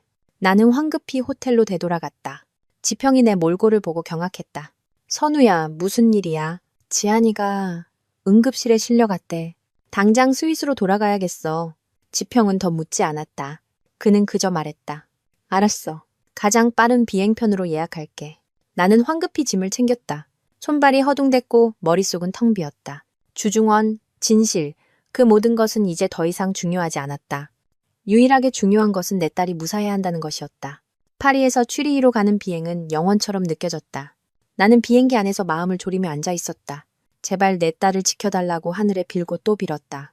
취리 아동병원 응급실로 뛰어들어갔을 때 베이비시터가 문 밖에서 흐느끼고 있는 것을 보았다. 의사가 막 방에서 나왔다. 주지한 양 보호자 되십니까? 네, 저예요. 제 딸은 괜찮은가요? 노년의 의사는 안타까운 눈빛으로 나를 보았다. 아이의 상태가 그리 낙관적이지 않습니다. 조산 내 후유증으로 보이는 혈액 질환이 의심됩니다. 급성 골수 기능 저하로 최대한 빨리 골수 이식이 필요합니다. 골수 이식이요? 귀가 먹먹해졌다. 네. 의사의 목소리는 심각했다. 그리고 가장 큰 문제는 아이의 혈액형이 AB형 RH로 극히 드문 혈액형이라는 겁니다. 이 혈액형을 가진 사람은 인구의 1%도 채 되지 않습니다. 병원 혈액은행에도 재고가 없습니다. 지금 당장 적합한 골수 기증자를 찾아야 합니다. AB형 RH. 나는 얼어붙었다. 이 혈액형. 어디선가 들어본 적이 있었다. 맞다. 예전에 봤던 주중원의 건강기록 파일에서 그건 바로 그의 혈액형이었다. 내 온 세상이 무너져 내렸다. 내 딸은 위독하고 당장 골수 이식이 필요한데 딸을 살릴 수 있는 유일한 가능성을 가진 사람이 바로 내가 가장 증오하는 남자. 내가 필사적으로 도망치려 했던 그 남자라니. 운명은 왜 나를 이토록 희롱하는가? 선생님? 나는 떨리는 목소리로 물었다. 그럼 저나 아이의 두 오빠는요? 저희도 검사해 볼 수 없을까요? 의사는 고개를 저었다. 불가능합니다. 보호자님과 두 아드님은 AB형, RH, 혈액형일 수 없습니다. 아이와 동일한 혈액형을 가진 사람을 찾아야 합니다. 나는 대기실 의자에 주저앉았다. 무력감이 나를 덮쳤다. 어떻게 해야 할까? 그에게 애원해야 할까? 아이들의 존재를 밝히고 그가 그것을 빌미로 아이들을 빼앗아가게 해야 할까?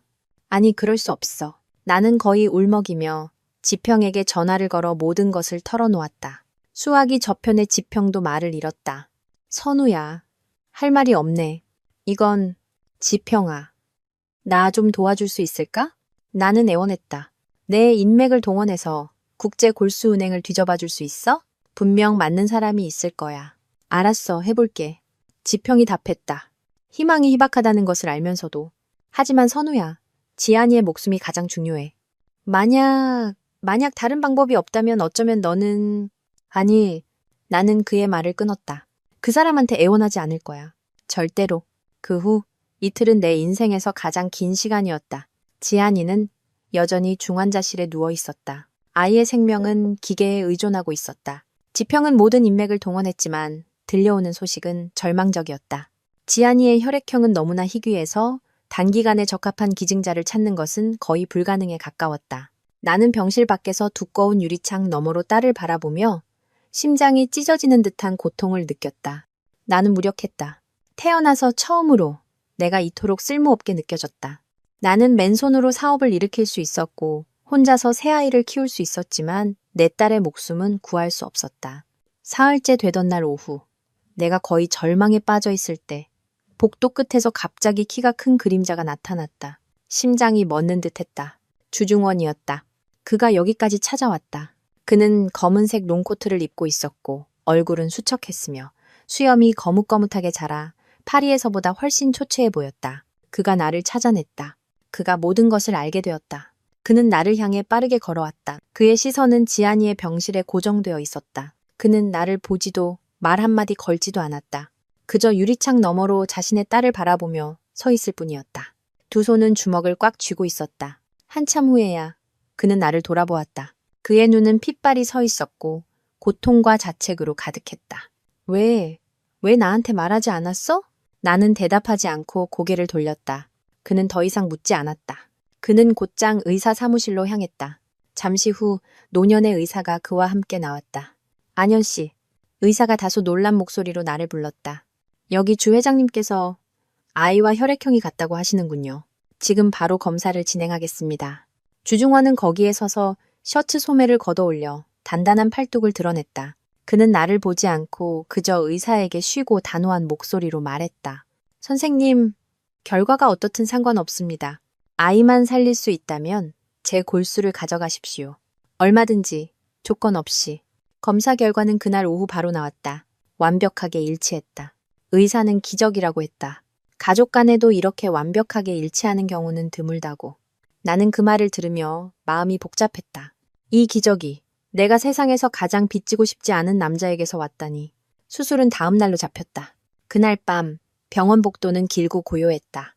희미한 노란 불빛만이 차가운 타일 바닥을 비추고 있었다. 나와 주중원은 대기 의자양 끝에 앉아 아무 말도 하지 않았다.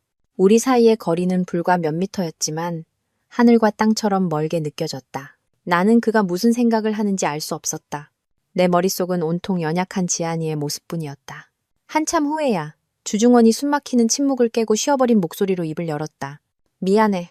나는 대답하지 않고 여전히 앞에 흰 벽을 무표정하게 바라보았다. 모든 것에 대해서. 그가 말을 이었다. 그의 목소리에는 끝없는 피로감이 묻어났다. 지금 와서 무슨 말을 한들 소용없다는 거 알아. 하지만 네가 알아야 할 진실이 있다고 생각해. 그는 이야기하기 시작했다. 귀국한 여다경이 자신을 찾아와 임신했다며 울고불고 매달렸던 일. 그의 의심. 그가 몰래 조사하여 그것이 거짓말임을 알게 된 일. 그날 병원에서 그녀를 만난 것은 임신검사를 위해서가 아니라 의사 앞에서 그녀의 연극을 폭로하고 대질하기 위해서였다고. 내가 너무 어리석었어. 주중원의 목소리가 자책감으로 가라앉았다. 너무 자신만만했지. 널 걱정시키지 않고 조용히 모든 걸 해결할 수 있을 거라고 생각했어. 나는 몰랐어. 네가 거기서 그 말을 듣고 모든 것을 오해하게 될 줄은. 나는 여전히 침묵했지만 심장은 비명을 지르고 있었다. 오해. 5년간 이어진 비극. 나의 도망, 아이들의 고통. 그 모든 것이 단지 오해에서 비롯되었다고? 그럼 왜? 나는 마침내 떨리는 목소리로 입을 열었다. 모든 게 오해였다면 왜 설명하지 않았어요?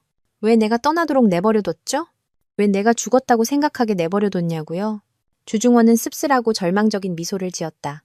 설명? 그날 밤 집에 돌아가서 바로 설명하려고 했어. 하지만 내가 집에 갔을 땐 넌 이미 없었어. 너한테 전화했지만 받지 않았고 사방에 사람을 풀어 널 찾았어. 그리고 병원에서 연락이 왔지. 그는 잠시 말을 멈추고 깊은 숨을 들이쉬었다. 네가 죽었다고 했어. 사망진단서를 보여줬고 흰 천에 덮인 시신을 보여줬어.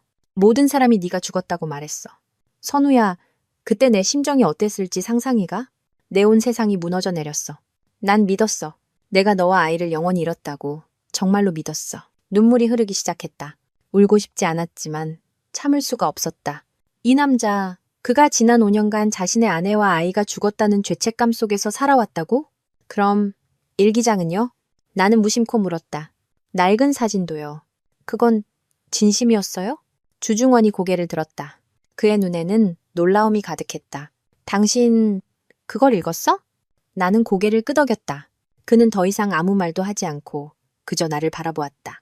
그 눈빛에는 하늘만큼의 후회가 담겨 있었다. 그 순간 나는 그의 말이 진실임을 알았다. 내가 5년간 쌓아 올린 증오의 벽에 금이 가기 시작했다. 골수 이식 수술은 성공적으로 끝났다. 의사는 지안이의 회복 경과가 매우 좋으며 중요한 수술 후 관찰 기간만 잘 넘기면 괜찮을 거라고 했다. 나와 주중원은 교대로 특별 격리실 밖을 지켰다. 우리는 많은 대화를 나누지 않았지만 이제 침묵은 예전처럼 숨막히지 않았다. 그것은 우리 두 사람이 방금 드러난 씁쓸한 진실을 소화하고 되새기기 위해 필요한 시간처럼 느껴졌다. 주중원의 등장은 국내 언론의 주목을 받았다. 주원그룹 회장이 유명 디자이너의 아픈 딸을 문병하기 위해 스위스를 방문했다는 소식이 퍼지기 시작했다. 물론 아무도 우리 사이의 진짜 관계는 몰랐다. 그들은 그저 자극적인 연애담을 추측하고 지어낼 뿐이었다. 그리고 진짜 폭풍이 닥쳤다. 어느 날 아침 내가 대기 의자에서 지쳐 잠들었을 때 지평에게서 전화가 왔다. 그의 목소리는 다급하고 분노로 가득했다. 선우야, 당장 인터넷 확인해봐. 누군가 너한테 악의적으로 장난질을 치고 있어. 나는 황급히 태블릿 PC를 켰다. 국내외 온갖 타블로이드 신문의 일면이 내 사진으로 도배되어 있었다. 성공한 디자이너의 모습이 아닌 파렴치한 상간녀의 모습으로 자극적인 헤드라인이 눈에 밝혔다. 5년간 죽음 위장한 파렴치한 사기꾼. 이제 와서 남의 아이 아빠 뺏으려 돌아왔나? 기사는 안연히 바로 주원그룹 회장의 죽은 아내이며 5년 전 그녀가 외도를 저지르고 남편의 거액을 훔쳐 죽음을 위장해 도망쳤다고 썼다. 이제 전 남편이 여전히 부유한 것을 보고 아픈 아이를 빌미로 돌아와 그의 새로운 약혼녀와의 행복을 파괴하려 한다는 내용이었다. 그 새로운 약혼녀는 다름 아닌 여다경이었다. 기사 아래에는 악의적인 댓글과 끔찍한 욕설이 줄을 이었다. 사람들은 나를 꽃뱀, 독사라고 불렀고 아이를 도구로 삼는 비정한 엄마라고 비난했다. 손이 떨려 태블릿 PC를 바닥에 떨어뜨렸다. 머릿속이 하얘졌다. 여다경. 틀림없이 그녀였다. 그녀 외에는 내가 죽음을 위장한 사실을 알 사람도, 이토록 악랄하고 잔인한 이야기를 꾸며낼 사람도 없었다. 그녀는 내가 살아있다는 것을 알았고 선제 공격을 한 것이다. 내가 힘들게 쌓아 올린 명예와 경력, 그리고 나의 신성한 모성애를 정조준한 치명적인 공격이었다. 바로 그때 주중원이 의사 사무실에서 나왔다. 그는 내 안색과 바닥에 떨어진 태블릿 PC를 보고 즉시 상황을 파악했다. 그는 아무 말 없이 몸을 숙여 그것을 집어들고 기사를 빠르게 훑어보았다. 그의 턱 근육이 단단해지고 눈에는 내가 한 번도 본 적 없는 분노의 불꽃이 이글거리는 것을 보았다. 그는 나를 보지 않고 얼음장 같은 목소리로 한마디 했다. 5년 전에는 널 지켜주지 못했지만 이번엔 달라. 그렇게 말하고 그는 휴대폰을 꺼내 번호를 눌렀다. 여보세요, 김 변호사. 국제 기자회견 준비해 주십시오. 즉시. 언론의 폭풍은 내가 생각했던 것보다 더 빠르고 맹렬하게 몰아쳤다. 나와 지평의 휴대폰은 쉴 새 없이 울렸다. 사업 파트너들이 상황을 묻는 전화를 해오기 시작했다. 몇몇 대형 계약은 파기될 위기에 처했다. 안현 주얼리는 명성의 정점에서 순식간에 여론의 침세례에 잠겨버렸다. 나는 병원 대기실에 앉아 무력감과 탈진을 느꼈다. 어떤 어려움도 맞설 수 있었지만 사람들이 내 모성을 모욕하고 내 작은 지안이를 도구라고 부르는 것은 견딜 수 없었다. 지평이 기사를 내리기 위해 언론사에 연락을 시도했지만 소용없었다. 분명 배우의 모든 것을 조종하는 세력이 있었다. 그들은 나를 진흙탕에 처박아 다시는 고개 들지 못하게 하려 했다. 내가 절망에 빠져 있을 때 주중원이 다가왔다. 그는 다른 슈트로 갈아입었고 피곤하고 초췌한 모습은 사라진 채 결단력 있고 냉철한 회장의 풍모를 되찾았다. 당신은 여기 남아서 지안이 돌봐. 그가 낮고 힘있는 목소리로 말했다. 바깥 일은 전부 내가 알아서 할게. 나는 회의적인 눈으로 그를 올려다보았다. 뭘 어쩔 생각인데요? 5년 전에 했어야만 했던 일을 할 거야. 그가 단호한 눈빛으로 답했다. 당신을 지키는 일. 그렇게 말하고 그는 등을 돌려 떠났다. 그날 오후 전 세계가 떠들썩했다. 주중원은 모든 주요 언론 채널을 통해 생중계되는 국제 기자회견을 열었다. 그는 수백 개의 카메라 렌즈 앞에서 조금의 흔들림도 없이 연단에 섰다. 나는 지평과 함께 병실에서 태블릿 PC로 기자회견을 보았다. 심장이 미친 듯이 뛰었다. 기자 여러분, 주중원이 입을 열었다. 그의 목소리가 회견장을 가득 메웠다. 오늘 저는 주원그룹 회장으로서가 아니라 한 남편이자 아버지로서 이 자리에 섰습니다. 그는 기사의 내용을 부인하지 않았다. 오히려 모든 것을 인정했다. 네, 맞습니다. 안현 디자이너는 제 아내 지선우입니다. 저를 포함한 모든 사람이 5년 전에 사망했다고 믿었던 사람입니다. 회견장이 경악으로 술렁였지만 주중원의 목소리는 더욱 단호해졌다. 그녀는 외도 때문에 도망치지도 사기를 치지도 않았습니다. 그녀가 떠난 것은 저 때문이었습니다. 저의 어리석고 차갑고 무심함 때문이었습니다. 그는 고개를 숙였다.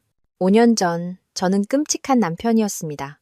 저는 어처구니 없는 오해로 인해 임신한 아내를 벼랑 끝으로 내몰았고 그녀가 저에게서 벗어나기 위해 그토록 고통스러운 연극을 꾸미게 만들었습니다. 모든 잘못은 저에게 있습니다.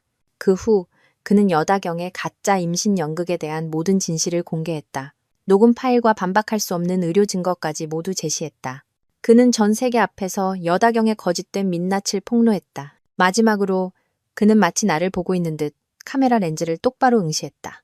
지난 5년간 저는 단 하루도 그녀를 찾는 것을 멈추지 않았습니다. 제가 오늘 이 자리에 선 것은 여론의 용서를 구하기 위해서가 아니라 제 아내에게 공개적으로 사과하기 위해서입니다. 선우야, 미안해. 그리고 온 세상에 말하기 위해서입니다. 이번에는 내가 가진 모든 것을 걸고 당신과 우리 아이들을 지킬 거라고. 기자회견이 끝났다. 나는 멍하니 앉아 있었다. 눈물이 뺨을 타고 흘러내렸다.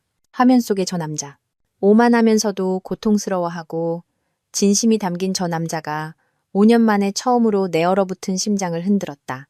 주중원은 단순히 내 명예를 회복시켜준 것이 아니었다. 그는 언론 위기를 감동적인 러브스토리로 바꾸어 안현 주얼리 브랜드를 더욱 유명하게 만들었다. 하지만 그는 거기서 멈추지 않았다. 바로 다음 날 주원그룹의 법무팀은 여다경을 사기, 명예훼손, 그리고 그룹의 명예와 신용을 훼손한 혐의로 정식 고소했다. 주중원이 제시한 반박 불가능한 증거들 앞에서 여다경에게는 빠져나갈 구멍이 없었다. 그녀는 도주를 시도하다가 공항에서 인터폴에 체포되었다. 그녀는 무거운 형량과 막대한 손해배상금을 감당해야 할 것이라고 들었다.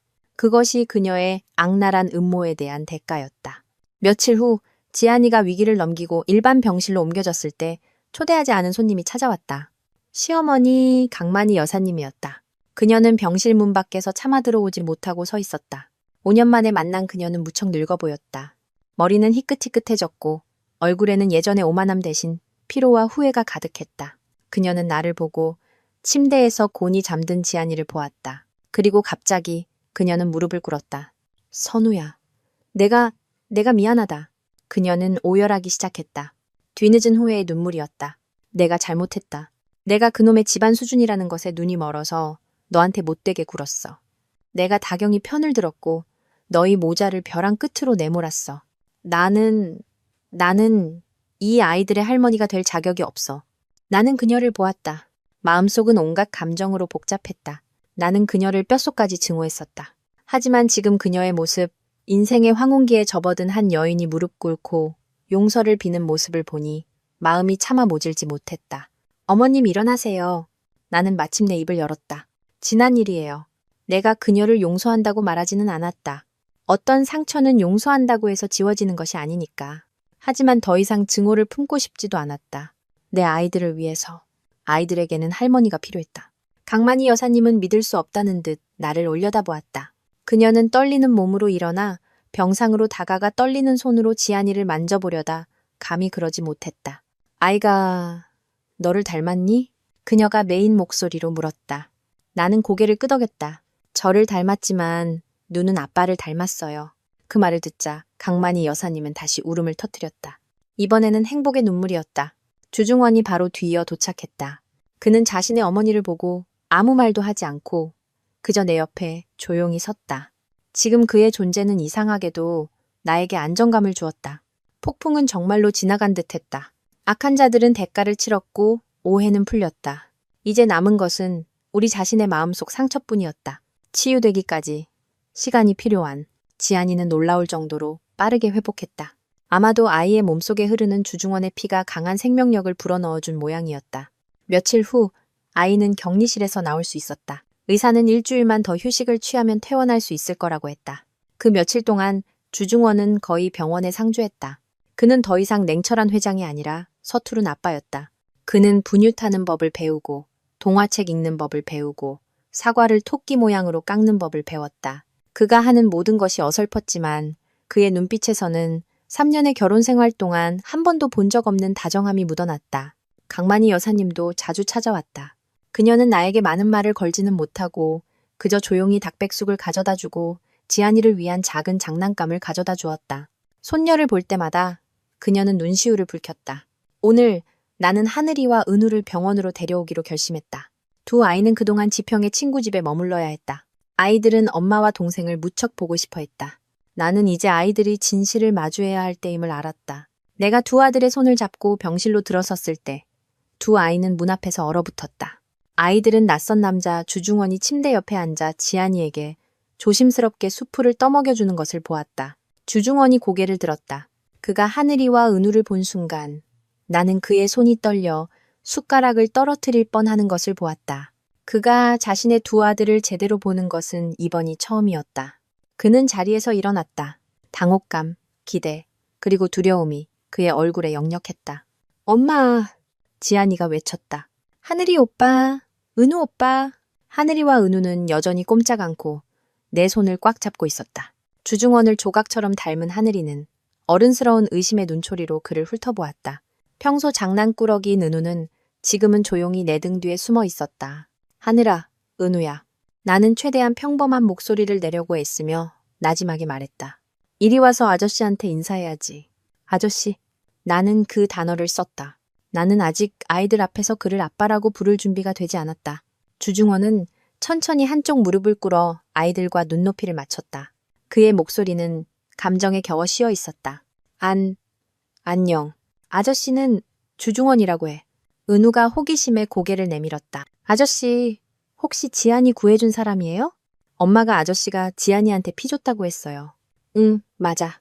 주중원이 슬픈 미소가 어린 얼굴로 고개를 끄덕였다. 아저씨가 지안이를 도와줬어. 바로 그때 말수가 적던 내 첫째 아들 하늘이가 갑자기 내 손을 놓고 주중원 앞으로 성큼성큼 걸어갔다. 아이는 어리지만 단호한 얼굴을 들어 그를 쳐다보았다. 아니야. 아이는 또렷한 목소리로 말했다. 아저씨는 아저씨가 아니야. 우리 모두는 얼어붙었다. 주중원은 멍한 표정으로 물었다. 무슨 말이니? 하늘이는 주중원을 뚫어져라 쳐다보았다. 아이의 눈빛은 그의 얼굴 구석구석을 살폈다. 아저씨, 혹시 엄마 이야기 속에 나오는 영웅이에요? 심장이 멎는 듯했다.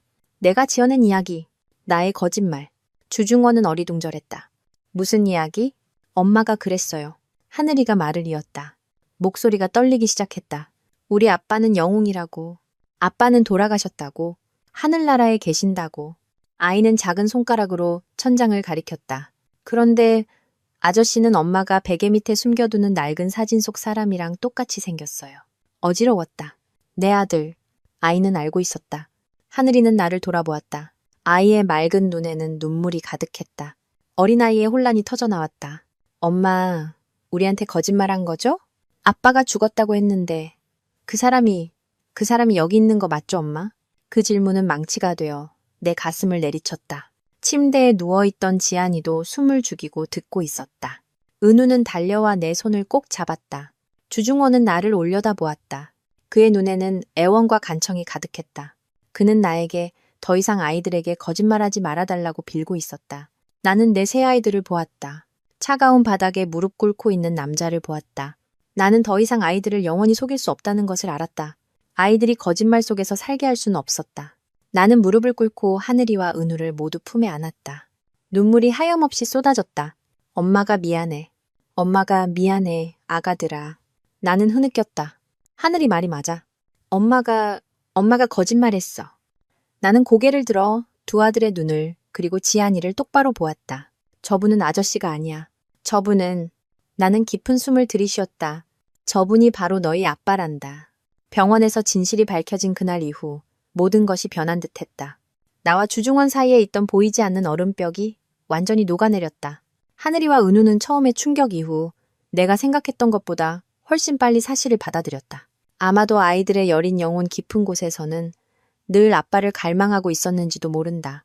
지안이가 퇴원하여 비행기를 탈 수 있을 만큼 건강해졌을 때 주중원은 모든 것을 준비했다.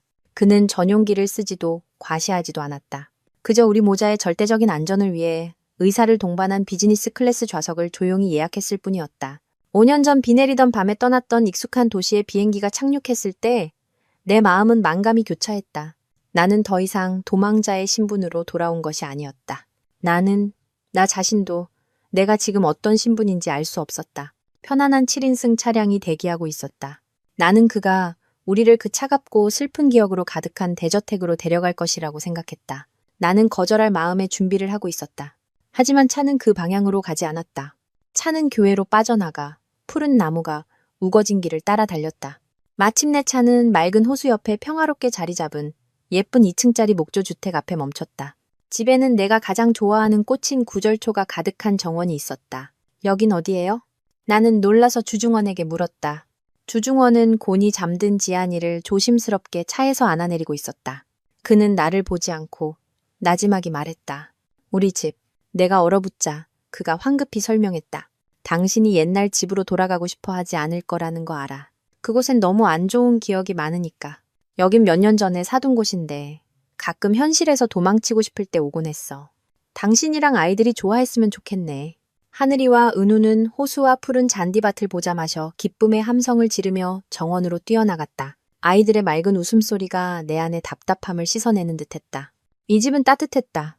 햇살이 있었고 나무와 풀꽃의 향기가 있었다.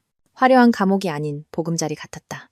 그날 밤 새아이가 예쁜 다락방에서 곤히 잠든 후 나와 주중원은 발코니에 서서 은빛 달을 비추는 고요한 호수면을 바라보았다. 고마워요. 내가 나지막이 말했다. 이 집도 그리고 지안이 일도. 그가 몸을 돌려 난간에 기대어 나와 마주섰다. 선우야, 난 당신의 감사는 필요 없어. 난 그냥 기회가 필요해. 나는 긴장했다. 기회라뇨? 알아. 그가 내가 말을 끊을까봐 두렵다는 듯 빠르게 말했다. 내가 당신한테 저지른 일은 용서받을 수 없다는 거. 당신의 지옥 같았던 5년.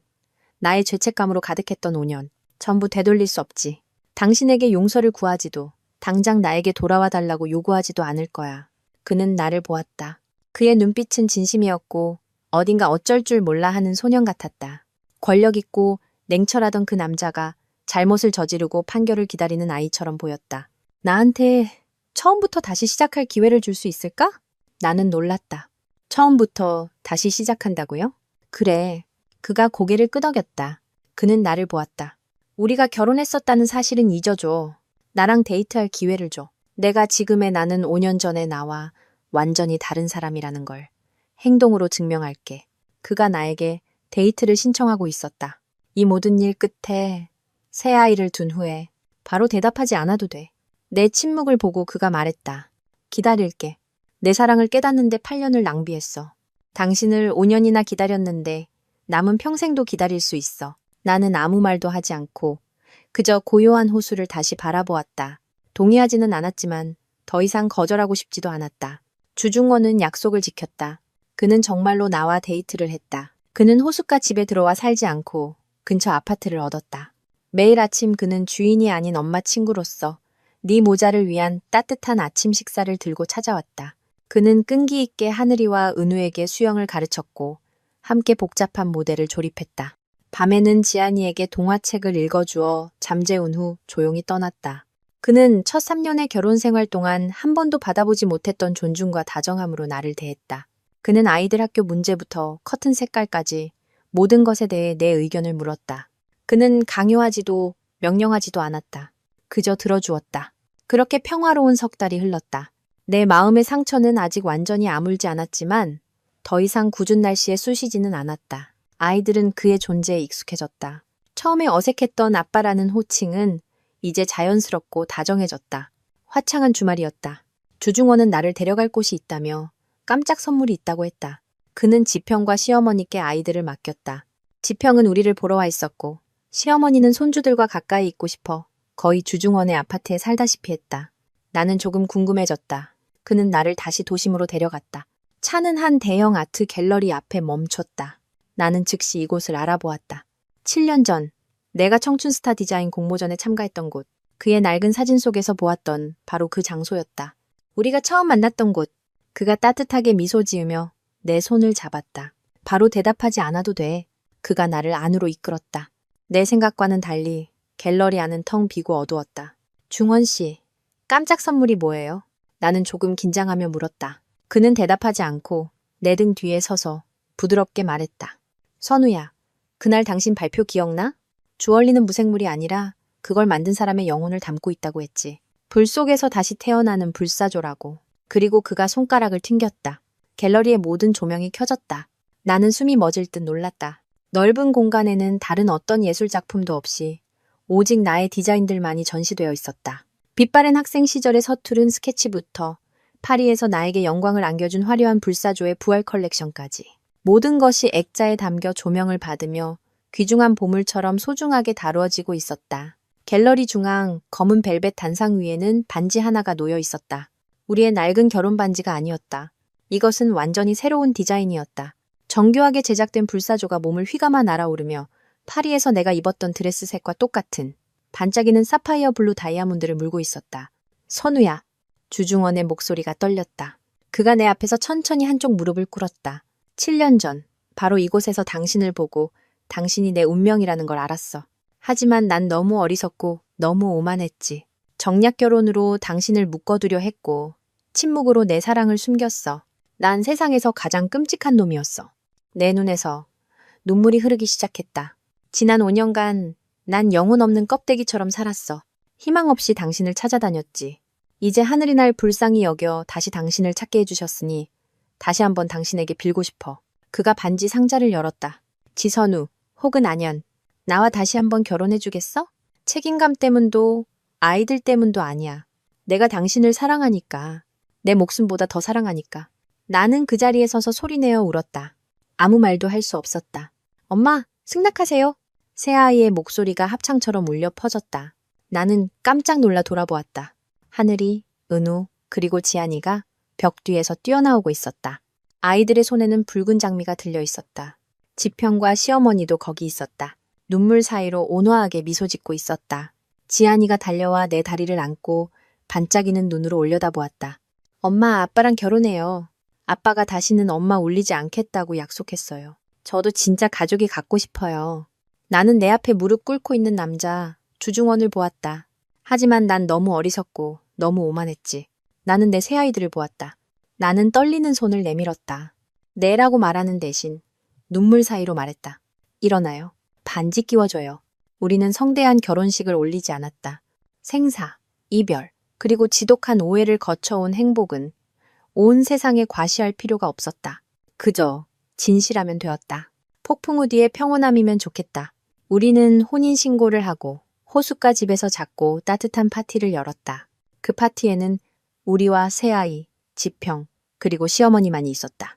나의 삶은 이제 이른 아침 햇살 속에서 외로움과 두려움이 아닌 평온함 속에서 눈을 뜬다. 나는 더 이상 강한 불사조인 척 허세를 부릴 필요가 없었다. 약해져도 괜찮았다. 언제나 든든한 품이 곁에 있다는 것을 아니까. 오늘은 일요일이다. 평소보다 늦게 일어났다. 옆자리에 주중원이 없었다. 살며시 미소 지으며 얇은 스웨터를 걸치고 발코니로 나갔다. 호숫가 푸른 잔디밭 위로 내 마음을 녹이는 광경이 펼쳐져 있었다. 냉철한 회장이었던 남자. 평생 가족이라는 단어와는 거리가 멀 것이라 생각했던 남자. 주중원이 지금은 평범한 티셔츠 차림으로 무릎에 흙을 잔뜩 묻힌 채 하늘이 은우와 함께 작은 캔버스 텐트를 치고 있었다. 아빠, 이 말뚝은 더 깊이 박아야 해요. 호수바람에 날아가겠어요. 하늘이가 꼬마 어른처럼 진지하게 지휘했다. 아빠, 이것 좀 보세요. 제가 빨간 고추 잠자리를 잡았어요. 은우는 전리품을 자랑하며 외쳤다. 지안이는 근처 피크닉 매트 위에 앉아 두 오빠와 아빠를 보며 손뼉을 치며 응원하고 있었다. 아이의 얼굴은 건강하게 혈색이 돌았고 가슴의 희미한 흉터는 끔찍했던 폭풍우가 지나갔음을 증명해주고 있었다. 주중원이 내 시선을 느꼈는지 고개를 들었다. 그는 나를 보고 과거에 어떤 근심도 없는 진정으로 환한 미소를 지었다. 그가 나를 향해 손을 흔들었고 나도 마주 흔들었다. 나는 부엌으로 들어가 직접 따뜻한 국화차를 우렸다. 문득 지평이 생각났다. 그는 우리 파티에 머물지 않았다. 스위스 로펌에 급한 일이 생겼다고 했지만 나는 그에게 혼자만의 시간이 필요하다는 것을 알았다. 그는 내게 문자 한 통만 남겼다. 반드시 행복해야 해. 선우야, 넌 그럴 자격이 있어. 나의 온전한 행복 속에는 그의 말없는 희생과 아쉬움이 깃들어 있음을 안다. 말로는 평생 갚을 수 없는 은혜의 빚이 있다. 시어머니도 생각났다. 그녀는 고향의 옛집으로 돌아갔다. 도시는 시끄러워 노인에게 맞지 않는다고 했지만 나는 그녀가 우리에게 사적인 공간을 남겨주려 함을 알았다. 가끔 그녀는 영상통화를 걸어와 제잘거리는 새 손주를 보기만 했다. 그녀의 목소리는 이제 온화하고 따뜻했다. 어떤 잘못은 시간이 씻어준다. 비록 흉터는 남을지라도. 나는 차를 들고 정원으로 나갔다. 호수 바람이 풀과 나무의 맑은 향기를 싣고 부드럽게 불어왔다. 아, 엄마 나왔다. 지안이가 나를 먼저 보고 소리치며 달려와 내 다리에 매달렸다. 주중원도 다가왔다. 그의 손은 흙투성이었지만 그는 개의치 않고 내 허리를 감싸 안아 익숙하고 부드럽게 나를 끌어당겼다. 잘 잤어? 나는 그의 어깨에 기대며 고개를 끄덕였다. 아주 잘. 나는 제잘거리며 노는 새아이를 보았다. 내 옆에 남자를 보았다. 과거는 오해와 고통, 눈물로 가득한 낡은 필름 같았다. 나는 내 심장의 상처가 영원히 아물지 않을 거라고 생각했다. 내 인생에는 증오와 일밖에 남지 않았을 거라고 생각했다. 하지만 아니었다. 인생은 언제나 놀라움으로 가득했다. 사랑이 충분히 진실하고 끈기 있다면 정말로 모든 것을 치유할 수 있었다. 내일이 어떻게 될지는 모른다. 인생이 또 다른 폭풍우를 몰고 올지도 모른다. 하지만 나는 안다. 바로 지금, 바로 여기, 이 고요한 호숫가에서 나는 평온하다는 것을, 내 가족이 여기에 있고 내 행복이 여기에 있다는 것을. 잿더미 속에서 부활한 불사조처럼 나는 마침내 나만의 하늘을 찾았다.